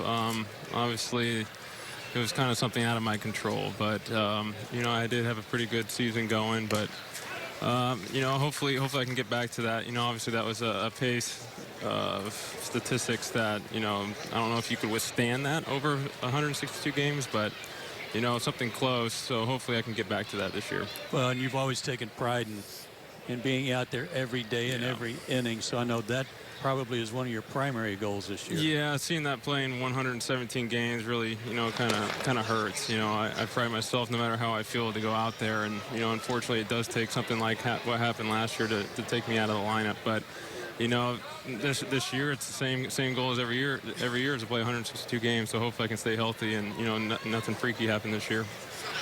Freddie, we look at the preseason predictions, we look at the farm system rankings, we look at the current roster. We've seen what the Braves have done the last 3-4 years. I know that you've been a part of that. We know about the rebuild. We know about the rebuild of the Braves minor league system. As a player in that locker room, as that one 8 up to Dansby, it's short. McCann's going to reach to lead off the 6th inning. It's a nice hop. That one hurt. As a player in that locker room who's been a part of all of this, do you personally and does this group collectively see the proverbial light at the end of the tunnel, like the Braves are getting closer to turning a corner here? Oh yeah, you can almost reach it with your hand now. Obviously the last 3-4 years have been pretty tough. I know it's been tough on the fans. It's also been tough on the guys in this clubhouse, especially for you guys up there calling the games too. So I know everybody wants to get back to winning baseball, and the names you've heard about the last couple of years, you know, they're starting to sprinkle into the big leagues, and a lot of our top prospects are, you know, got their big league camp this year, first one, and they're close. So I think you can pretty much reach it with your hand. So it's going to be an exciting year. We got a lot of young guys that are going to hopefully make a big impact this year, and, you know, hopefully we'll be playing meaningful baseball in September. This is our first day to be down here, Freddie, and one of the things we noticed right away is the energy going on. You guys are going through situations earlier today before batting practice. There was a little vim and vigor from everybody. How different has this camp been versus others? It's been real good. You know, obviously Sal and Walt and EY, our new coaches, have brought a lot of energy. It's fun to come to the yard every day, even if it is 6 o'clock, 7 o'clock in the morning.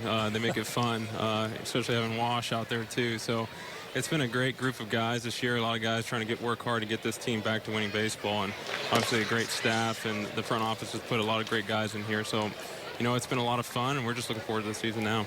Yeah, the season starts with the Braves playing the Phillies. The first of 9 games the Braves play the Phillies in the first 31 days of the calendar year. Yeah, they're going to be good too. You know, obviously they got the big horse they signed, so you know, they got a lot of young guys too that made a big impact last year, and I think they're going to be a lot better. So, you know, we had trouble beating them last year, so hopefully we can turn that around this year. It's almost though maybe a snapshot for you guys in that I don't want to.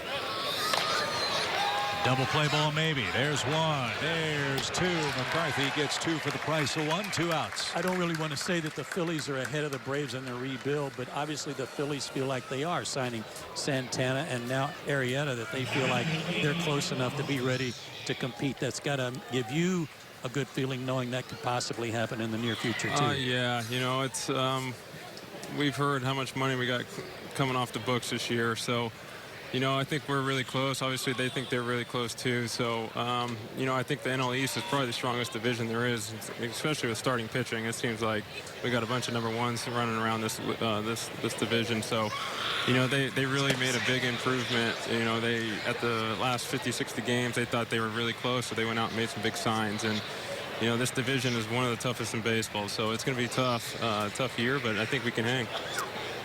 Have you seen Julio or Fultonevich pitch this spring? I have. Awesome. They've been awesome. Same with McCarthy. Newcomb's been fantastic too. So I think it's going to be a very solid year all around. Freddie, always a treat. Look forward to seeing you again for our next telecast on Friday and certainly on opening day back in the Awesome, guys. Thank you. Thanks, Freddie. The great Freddie Freeman. We're tied 2-2 after 5.5.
Mark Dodge Chrysler Jeep Ram,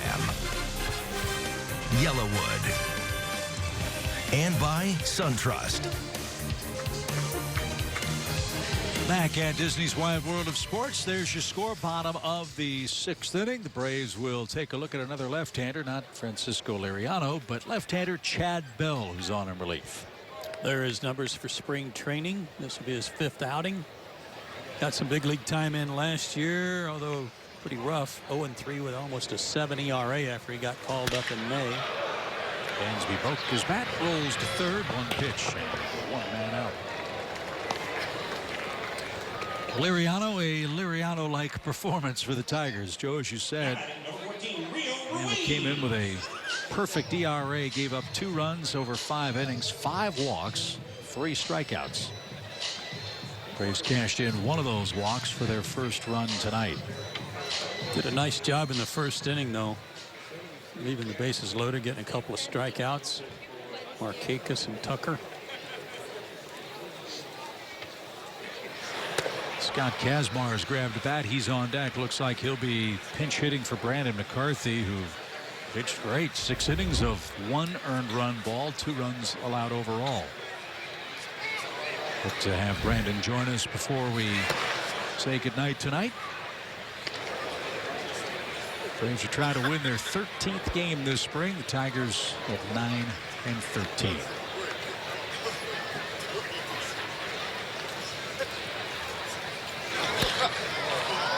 Rio lifts one to left. Can't find it. Took is there. He found it late. He was searching. So it will be Kazmar with 2 outs.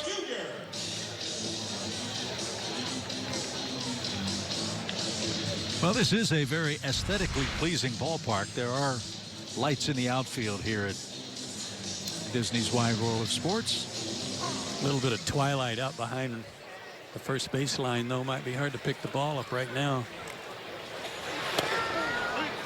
So Kazmar takes strike. At 284 in the minor leagues last year.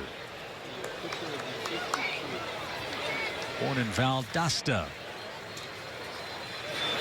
And was the Gwinnett's co-MVP last year with Ozzie Albies after that 284 mark over 99 games last year. Last year was his 5th straight year with Gwinnett.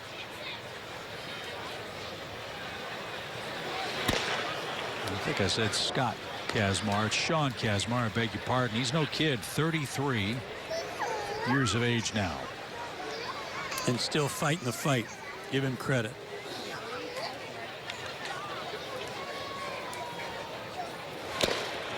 And a swing and a miss. Bell rings up Kazmar and works a perfect 6th inning. We'll see if McCarthy can see the Braves pushing in front as we go to the 7th.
The 18 spring training schedule doesn't stop in Florida. Don't miss the final spring training game in Atlanta when the Braves take on the Yankees at SunTrust Park Monday, March 26th. That's followed by the Future Stars exhibition game on Tuesday, March 27th. Get your tickets for both games. Go to Braves.com/tickets.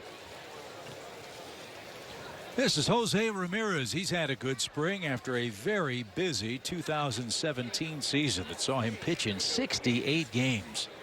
Out of the Braves bullpen. Got wholesale changes along the Atlanta infield. We'll get to those in a moment as Jim Adducci leads off for the Tigers here in the 7th. Jose really did step in to one of the setup roles and pitched wonderfully. 3.19 ERA, 56 strikeouts, 62 innings.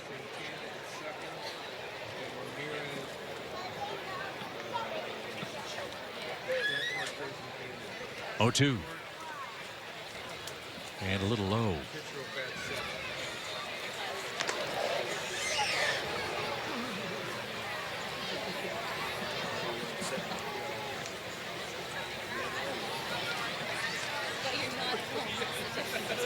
Braves went through a lot of pitchers last year. They used 11 different starters. They used 19 different relief pitchers. As a swing and a miss takes care of Adducci.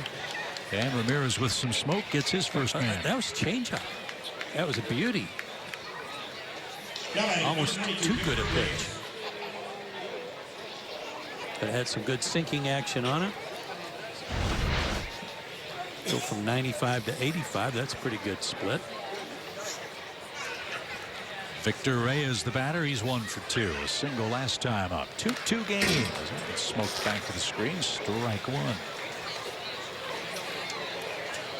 Well, you heard Brian Snitker say the Braves will have Arodys Vizcaino back. He's healthy. Looks like he'll be the closer. He and Jim Johnson were the only 2 Braves with saves last year. Jim now a member of the Angels organization. And then it'll be interesting to see how Brian lines up the rest of his relief corps. Heard several guys really bragging on A.J. Minter and how well he's pitched this spring. The left-hander. I saw him earlier today, and he said he feels great, which is a good sign. Sam Freeman hasn't given up a run in his 6 spring outings. I figure he's a lock. As good a job as Sam Freeman did from the left side for the Braves last year.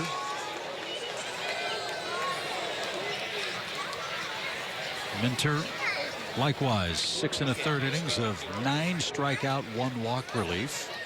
That's always encouraging. Really excited to hear the Braves have re-signed Peter Moylan. Yeah. He's fighting for a bullpen job. He struck out 6 and walked 1 so far in camp. Yeah, and the runs he gave up, I saw he got squeezed by an umpire on what should have been a strikeout to end an inning. Uh-oh, Laskus got dinged. Peter made a great pitch, didn't get a call. Turned out to be ball 4, and the next guy hit a homer. Oh, right on the forearm. On a cold night, heck, on any night, that doesn't feel good. Full count for Reyes. And that's hit toward left. And pretty well hit. But a nice running catch. Handled by Tucker. And Reyes puts charge into 1, but he's retired for out number 2. That's 2 good plays by Tucker tonight. One going back and then a diving catch coming in that we really didn't get to talk about because we were talking to Alex Anthopoulos at the time. But 2 good plays by a guy who has been, the questions about him have had to do with defense, not his offense. So you see the defensive changes for the Braves. Valenzuela, Kazmar, Santana, and Charlie Culberson. The new infielders, broken back left side. Long throw. Kazmar made it. Culberson couldn't scoop it. And Ronnie Rodriguez will reach with 2 outs.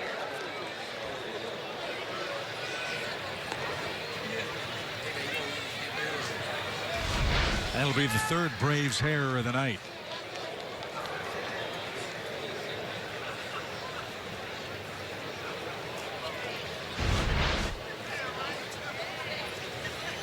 So the inning continues for the Tigers.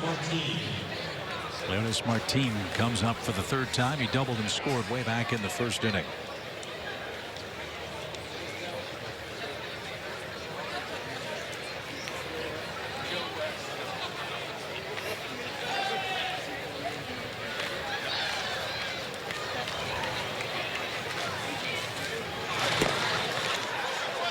That's up and away. 1 ball, no strikes. Braves will head down to Jupiter and face the Cardinals tomorrow afternoon. We're back with you on Friday afternoon at 1 o'clock for another tilt with the Tigers. We'll join you for the Braves and the Yankees on Saturday afternoon. Braves' final game in Central Florida will be on the 25th in Lakeland to play the Tigers. Then they'll head back to Atlanta, get set for the Yankees. And then the Future Stars game on the 27th at SunTrust Park will be both of those games. That'll be a lot of fun. And we play for real on opening day against the Fighting Phillies on the 29th. If you're wondering why the Braves play the Tigers so much, or at least in the next few days, they've already played 3 times.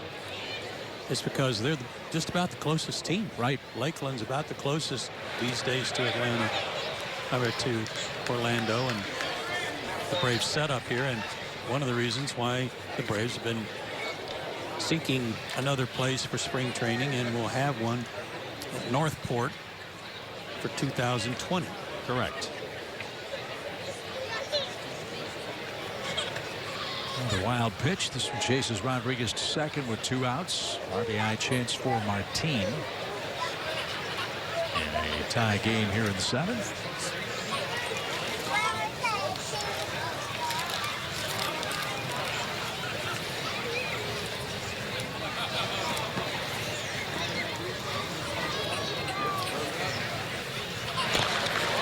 Slashed back our way, and the count is now 2-2.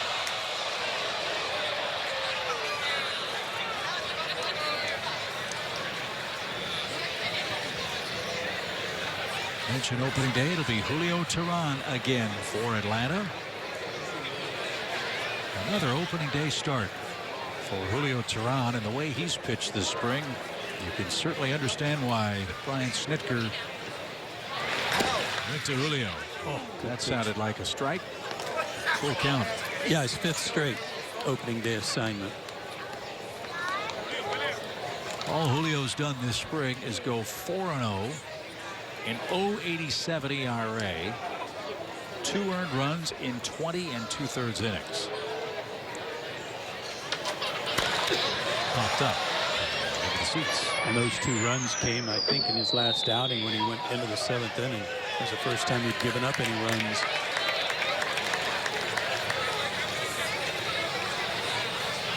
That's been one of the real great stories of the spring for Atlanta, is how good the starting pitching has been. Tonight, no different. McCarthy, 1 earned run over 6 innings. Mike Foltynewicz with his new look minimum effort windup has not given up an earned run. And the only disappointment for the Braves is Luis Gohara's been hurt.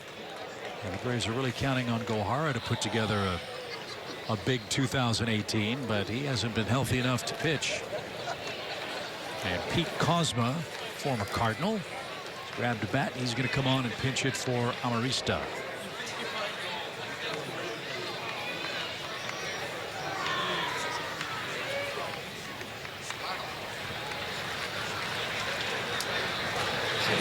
An error and a walk has 2 Tigers aboard here in the 7th. Real clean inning for Jose, with the exception of the error that extended it. Strike out, fly out, and got the ground out that would have ended the inning. Powder River at 96 miles an hour as we broadcast at the 8 o'clock hour. One name we have not mentioned tonight with respect to the starting rotation and maybe a 5th starter is Anibal Sanchez, that the Braves signed this week and pitched well a couple of days ago in his first outing. Gave up a couple of runs over 4 innings. Was that Anibal Sanchez pitching for the Tigers that had that 15 or 17 strikeout game against the Braves in Detroit on a dreary, drizzly night? I did a Rod 1.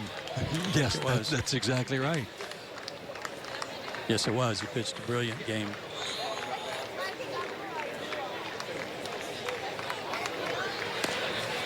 Just missed. 3 balls and a strike. Victor Martinez is on deck.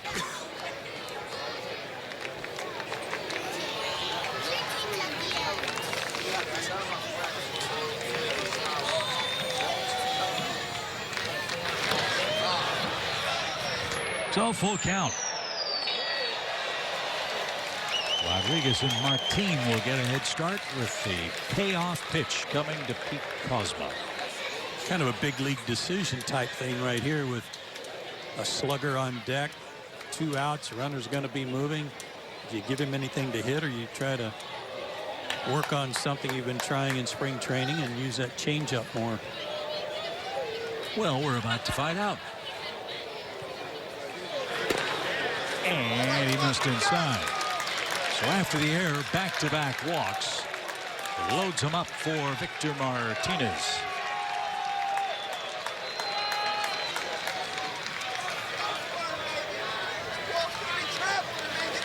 And a mound visit. Is it 6 a game? Is that the new rule? 6 visits a game? And they're trying to make sure that the teams don't circumvent that by, like sending an infielder in. Right. Talk to the pitcher to, in lieu of a pitching coach or a catcher. And there's actually a mound visit clock on the scoreboard that just trickled down to 0. So Blas Diaz didn't even have to go to the mound and make his way out there to break up the meeting. So it was a brief pointed message from Chuck Hernandez. Let's see what Ramirez can do with Victor Martinez with the bases loaded in the 7th inning.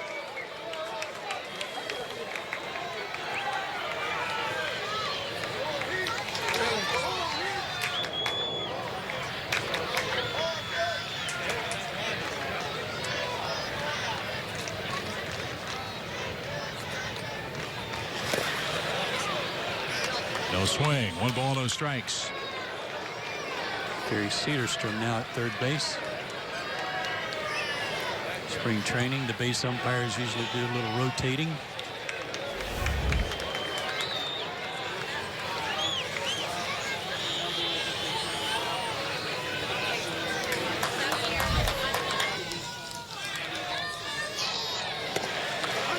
There's a good pitch. That evens up the count.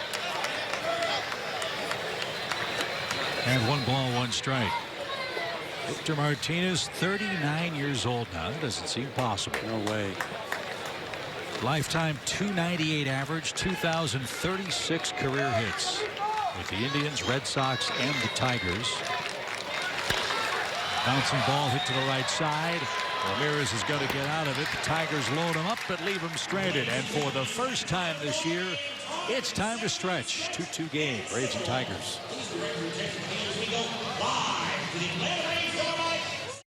It happened right behind me.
Bottom of the 7th inning.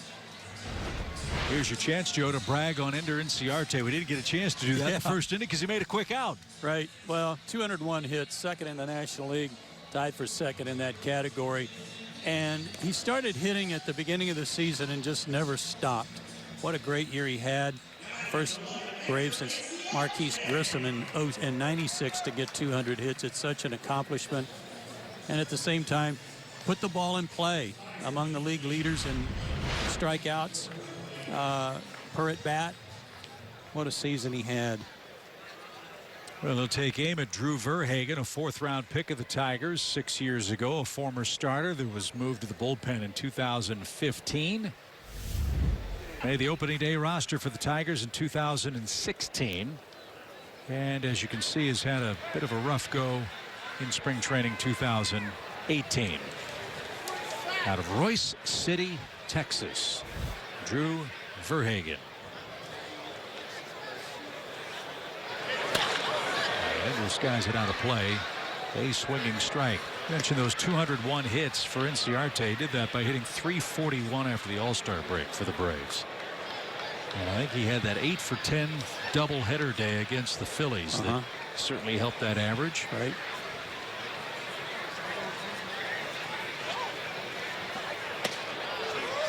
Strike 0-2 for Inciarte. What's great about it is not only is he a great defensive player, but he's in there every day. He's a left-handed hitter, and left-handed pitchers don't bother him. Doesn't matter.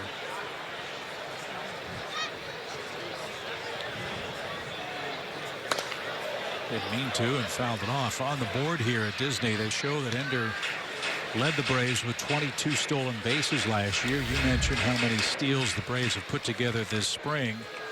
What an interesting opportunity for Brian Snitker with Inciarte and Albies batting first and second with their speed ahead of Freddie Freeman. The havoc that could create once they get on base on a consistent basis. And that doesn't even count Ronald Acuna, who can also fly. You know how much I love that. Sure. And I pointed out earlier in the game that the speed will also come into play going first to third on base hits, setting up potential big innings. The quote-unquote analytics these days claim that stolen bases don't lead to that many more runs. And the risk isn't worth the reward. The risk is not worth the reward. So a lot of teams are pretty much ignoring whatever speed they have and not running much. Roller right side. Ender will be out at first. I contend you can score a lot easier from second than you can from first. So I'm still an advocate, and if you have players that can steal bases and steal with a good percentage, then you certainly want to employ that. And as you said, especially if you're short on power.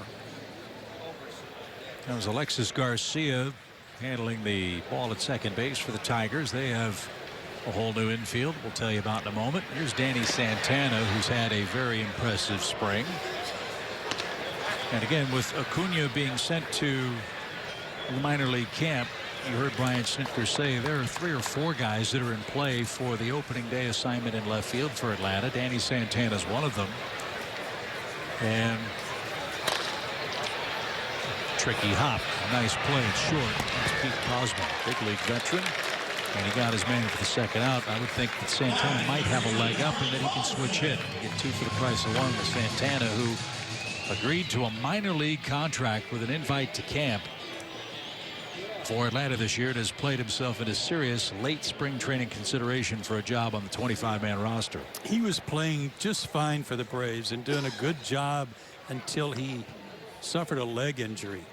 Remember, he missed the last month. It's like a staph infection or something, wasn't it? I don't recall. I have to look it up, but it was something that knocked him out for a month and pretty much, I'll say, ruined what had been a real good season after the Braves got him from the Twins.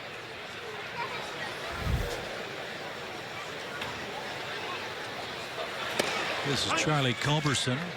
Love this guy.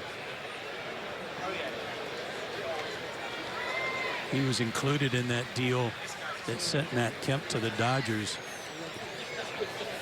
And the Braves took Gonzalez, McCarthy, Kazmir, and got Culberson in that deal too.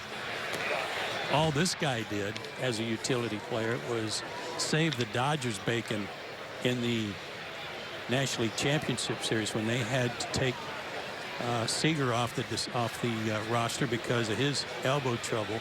Culberson steps in, hits .500 in the series, 4 extra base hits, and played great at shortstop. And he's a local kid. Born in Rome, lives in Marietta. And has set a new National League record for the most times being mistaken for Dansby Swanson, which... Oh, no question.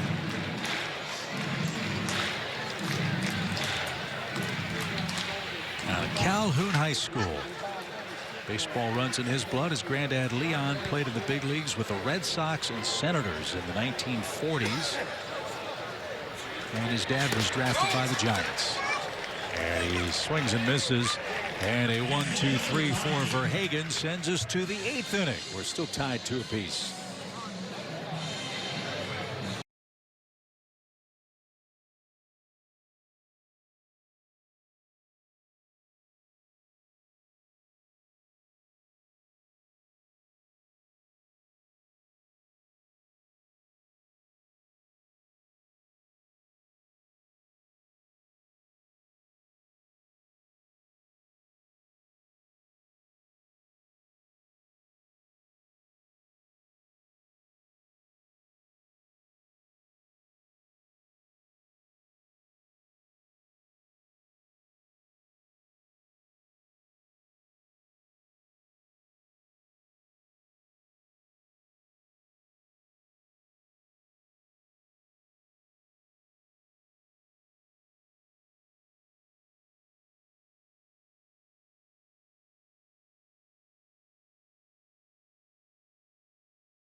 Braves promotional schedule is out with great events, ticket packs, and giveaways all year long, like the Enter NCR Gold Glove bobblehead, the Ozzy Calrissian Star Wars bobblehead, 2 Chipper Jones Hall of Fame giveaways, and more. Go to Braves.com/promotions for a full list of events and giveaways throughout the 2018 season. Speaking of Chipper Jones, it was Chipper Jones Day today in the state of Georgia. Governor Nathan Deal signed that proclamation today, and that's certainly understandable. Chipper Jones on his way to the Hall of Fame here in 2018. How about that? Isn't that great? He also said something to the effect of, I guess he let the cat out of the bag. He and his wife are having a baby, another son. Named? And he's going to name him Cooper for Cooperstown. That's awesome. Yeah. So Chipper and Taylor, congratulations. Can't wait to see you all in Atlanta. He's going to have a full field of players before long. Yes, he is. Yes, he is. So congratulations. That's terrific. As Peter Moylan grabs the baseball for the Braves. Boy, it's great to see Peter back in a Braves uniform. Led the American League in appearances last year with Kansas City.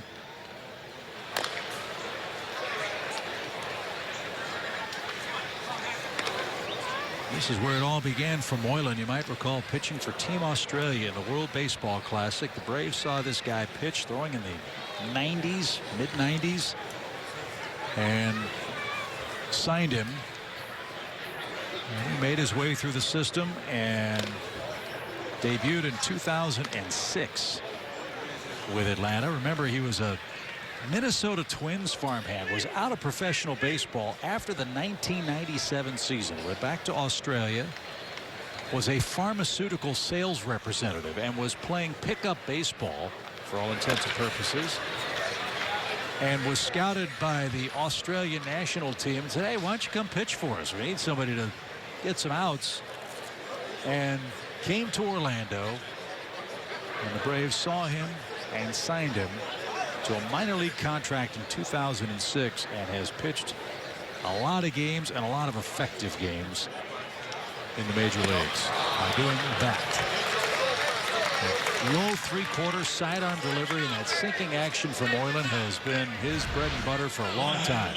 And he gets a big league hitter out. Sometimes you get late in a spring training game, you're facing guys that are wearing real big numbers and playing an A-ball, but not James McCann. That's not one of them. Peter's been through his share of injuries too, elbow surgery, shoulder problems, and has weathered all those storms. And you know that WBC game or appearance, I should say, for Moylan, it was no fluke. I didn't realize this. He had an outing against Venezuela in the WBC way back when.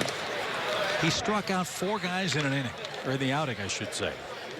Those 4 guys, 3 of them were Bobby Abreu, Marco Scutero, and Maglio Ordonez. Huh.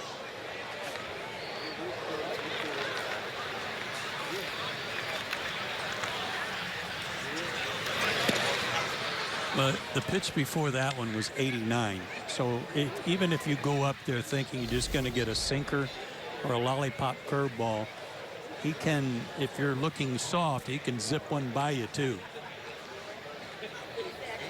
2 balls and a strike for Anthony Pereira. Swing and a miss. And you heard Brian Snitker say earlier, this is still a very young Braves team with a lot of youngsters on their way from the minor leagues, especially in the pitching staff. Having a guy like Peter Moylan, his sense of humor, his idea of how a clubhouse in the major leagues ought to operate has to be invaluable for a major league manager or a pitching coach for that matter. And when he throws strikes, that makes it easier for everybody. 2 of the Tigers have been struck out by Moylan already. And not just that, Chip, but knowing the Braves' way of doing things. You know, learning what it takes to be a big leaguer under the likes of Bobby Cox. And knowing that when he comes in here, how things are expected to be handled. What's expected of you as a player. This is Cam Gibson for Detroit. And a squibber hit to the left side. Long throw from third. And Peter Moylan, a 1-2-3, 8th inning. Welcome back, Mr. Moylan. He looks to be ready to go. We're still tied. You kids are growing.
There's nothing like April in the ATL when the best of Atlanta sports are all in one place. It's Hawks Braves and Atlanta United coming soon to Fox Sports South and Fox Sports Southeast.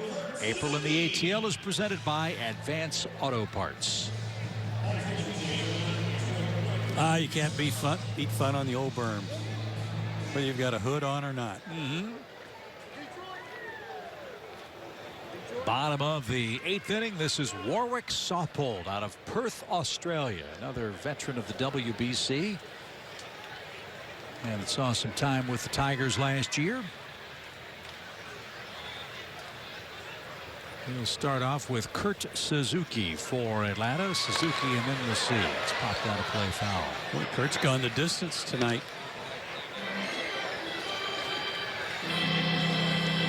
You ever been to Australia? I have not. Is it on the list? Yeah, it's not high on the list. No? But yeah. I'd love to go there. I'd love to. Suzuki pops one into straightaway center. Martin should have no trouble. And he didn't, because that's not him. They said old number 92 made a great play for the first out of the 8th inning.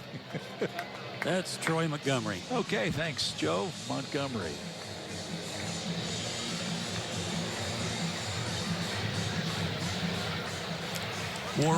Warwick. I wonder if there's ever been another major league player whose first name was Warwick. Pretty good chance that that's a negative. Adams fouls it back. There was an outfielder in the Astros organization for years, way back, named Carl Warwick. But that was his last name. Well, maybe Mr. Saupold was named for the former Astros stars. Lane Adams digs in and is behind 0-2. Adams has had 46 at bats and he has struck out 19 of them. See, I don't know. This is one of those cases where Lane did such a good job for the Braves last year in 109 at bats, 5 homers, 20 RBIs, a couple of game-winning hits. I mean, he was solid coming into camp as, you know, a backup player. But he started going through some swing changes, started trying to alter what he was already good at, and it has not projected well here with all these strikeouts. So I don't understand. You know, I get all this launch angle and everything, and hearing about the success other players are having with certain hitting instructors. That doesn't always play for you. You know, it doesn't mean you can go and have the same thing happen for you. I wouldn't presume to tell Lane Adams how to hit, much less whether he needs to worry about launch angle or not. But he doesn't seem to be, Joe, a guy that this team's counting on to hit 15 or 20 home runs. He's a guy that line drive hitter, get on base, steal some bases, and catch everything, right? Can run like a deer, can play any of the outfield positions, pinch run, steal a base. But he's put himself really on the bubble because of a poor spring at the plate, largely because he's made some swing adjustments that haven't gone well. And he's battled back to a full count, and he draws a walk. So Adams is aboard with one man down. Let's see if those wheels are in motion in a tie game here in the 8th. Braves have gotten their share of walks tonight. The Tigers have issued 6 of them. 5 came from Francisco Liriano, who gave up just 2 runs despite being wild over his 5 innings. There's Preston Tucker. He scalded the ball twice tonight. Once for an RBI double back in the 3rd, so he's 1 for 3. Adams has a good lead. Braves with 23 stolen bases this spring. And Adams started, then stopped. Ball 1. And I'm with you on the stolen base thing. I grew up watching the St. Louis Cardinals and Vince Coleman and Willie McGee and those guys running like crazy on the AstroTurf. It is such an exciting brand of ball. This would be a perfect time for Adams to add to the Braves team total. It's not just the success you get from stealing a base. It's also from the pressure you put on the defense to try to anticipate when you're going to run, being out of position, trying to the catcher and pitcher play the cat and mouse game, pitching out, what have you, that puts the defense on edge.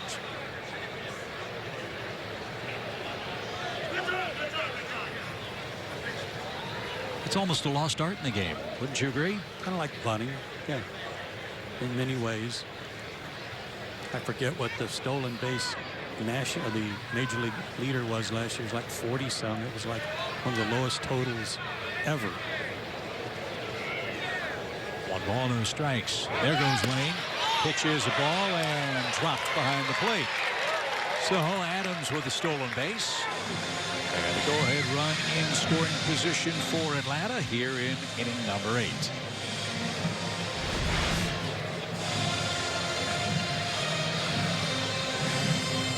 Runs about as well as any guy his size in baseball.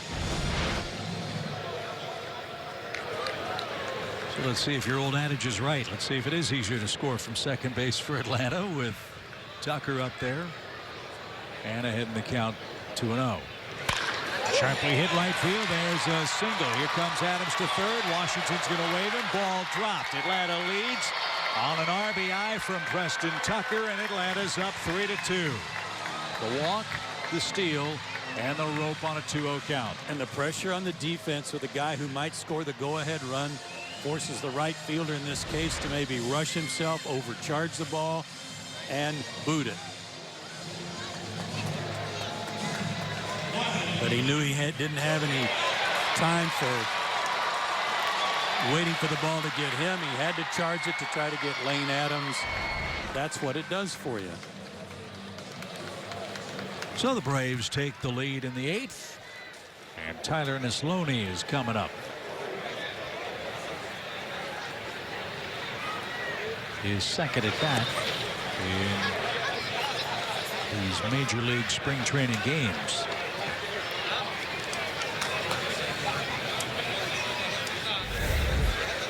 A sloppy late spring training game. 6 combined errors tonight.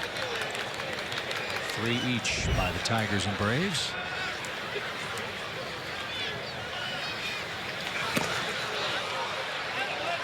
But even above all that, another solid piece of hitting by Tucker. Looks good. 2 more RBIs for Preston.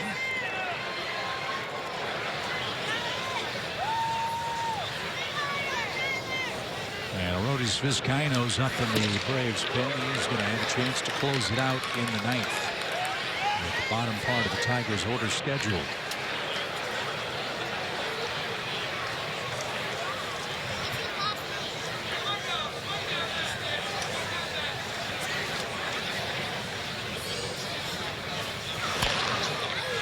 That's pulled foul, even count. At 2-2.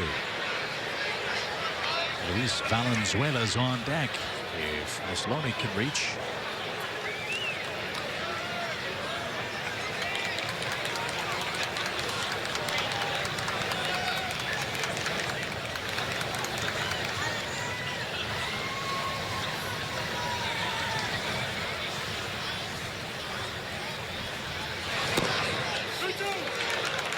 And a full count.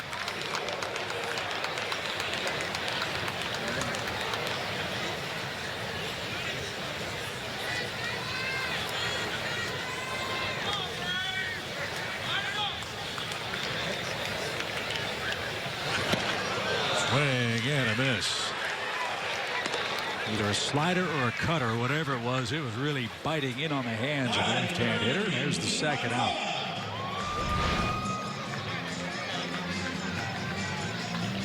Yeah, looked like a cutter and a good one. So Luis Valenzuela.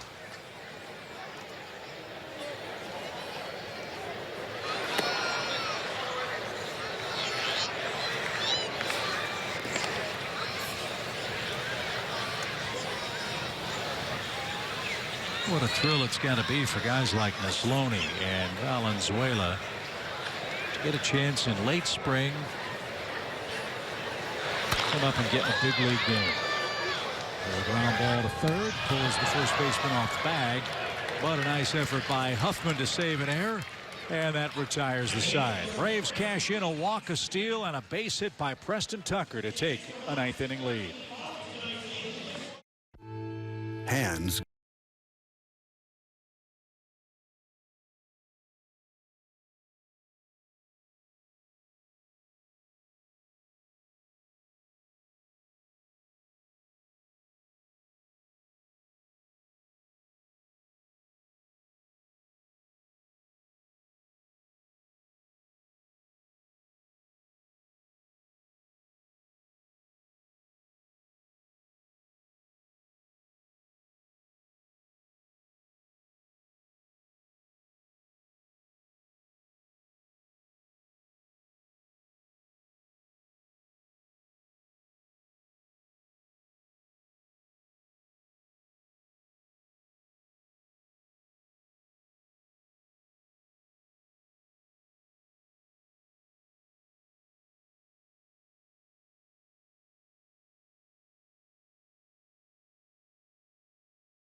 From spring trainings, always live with MLB at Bat. The app will keep you connected every day with live radio calls, video highlights, stats, breaking news, and more. Download MLB at Bat now. It's your #1 Atlanta app. There's your score. We head to the ninth inning. Arodys Vizcaíno is going to come on and try to make a winner of Peter Moylan tonight. Given up a few runs so far in his 7 games that he's been out there. Only a couple of strikeouts in his 7 innings. That's a little unusual for him. But as Brian Snitker said, it's about health. And so far so good on that side of things for Arodys. A right index finger strain cost him 11 games on the disabled list midway through the year last year. Still, Vizcaíno pitched in 62 games and finished the year as the Braves closer over the final 2 months. Took over that role on July 30th. Was 12 out of 13 once he took over for Jim Johnson.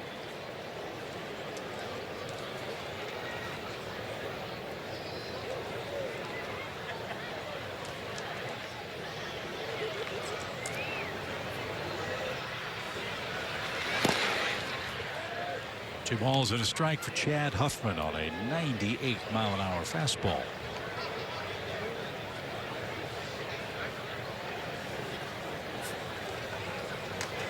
Talking about those players that get brought over from the minor league camp, or in the Tigers case, you come on the bus over here with a chance of getting in.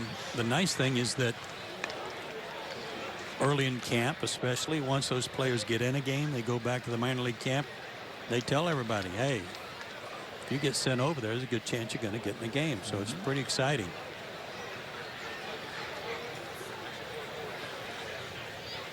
Don't walk him, Arodes. 3 balls and a strike. And Huffman pops it into shallow right. And it is caught. What a grab. Danny Santana, ranging from pillar to post, made that catch in shallow right field. Yeah, you better applaud that effort. Good grief, did he go a long way for that. Nessaloni looked like he didn't see it right away. Plus, he was playing extremely deep in the 9th inning with a 1-run lead. What a play by Santana. Mercy. Troy Montgomery, the hitter. 1 out in the 9th.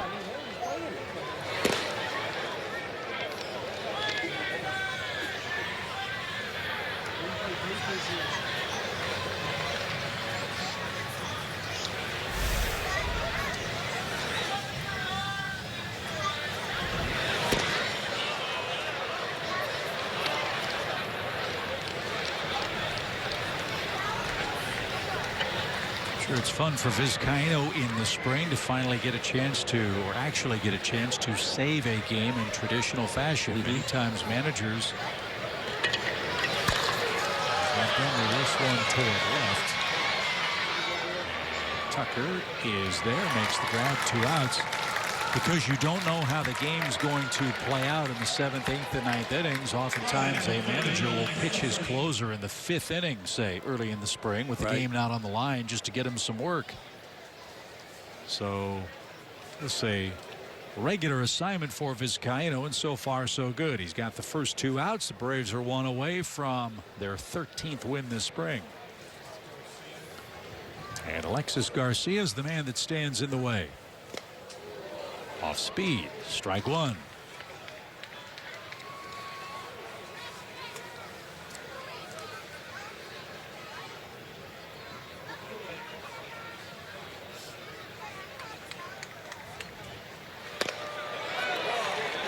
One more of those ought about do it. You got to feel like Arodes going into the season knowing he's the closer is going to do a lot for his confidence, knowing he's the guy.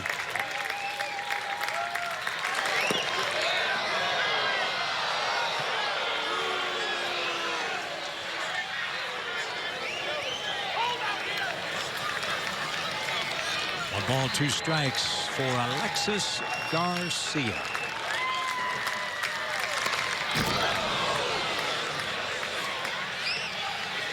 Little late.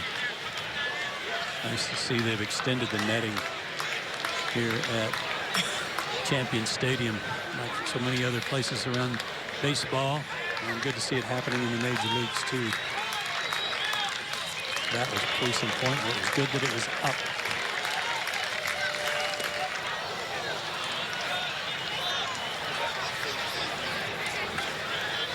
Braves and Cardinals from Jupiter tomorrow. Braves and Tigers back here in Disney on Friday. Braves and Yankees here at Disney on Saturday. Joe and I will join you for those games, as well as the Braves and the Yankees at SunTrust Park. And a bounding ball foul at first. It'll be a treat to see the Yankees twice in spring training with all the news they made this offseason. Of course, the manager and Aaron Boone, and of course, Giancarlo Stanton joining Aaron Judge and the rest of those young Yankee sluggers. Yeah, a lot of odd names. I don't think Aaron Boone was that odd a choice. But a lot of odd names that came out as first-year managers in some clubs that are contending teams. About a piece of Kurt Suzuki, who, as you said, has been an Iron Man behind the plate. Kind of wishes he had the rest of the night off before that pitch. Hung around for 9 innings to get that foul tip.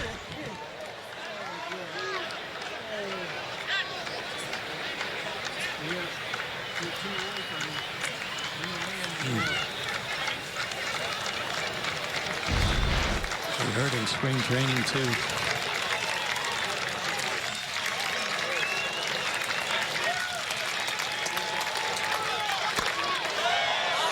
Past third. Garcia's putting up a fight.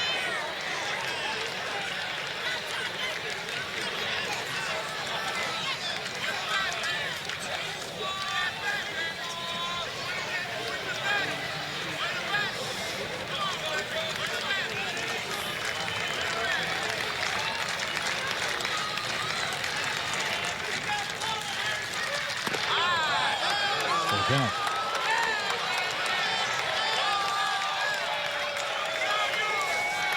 So the pitch of decision for Vizcaino versus Garcia.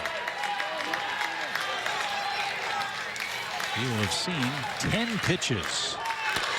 And it's rolled towards second. Santana's got it.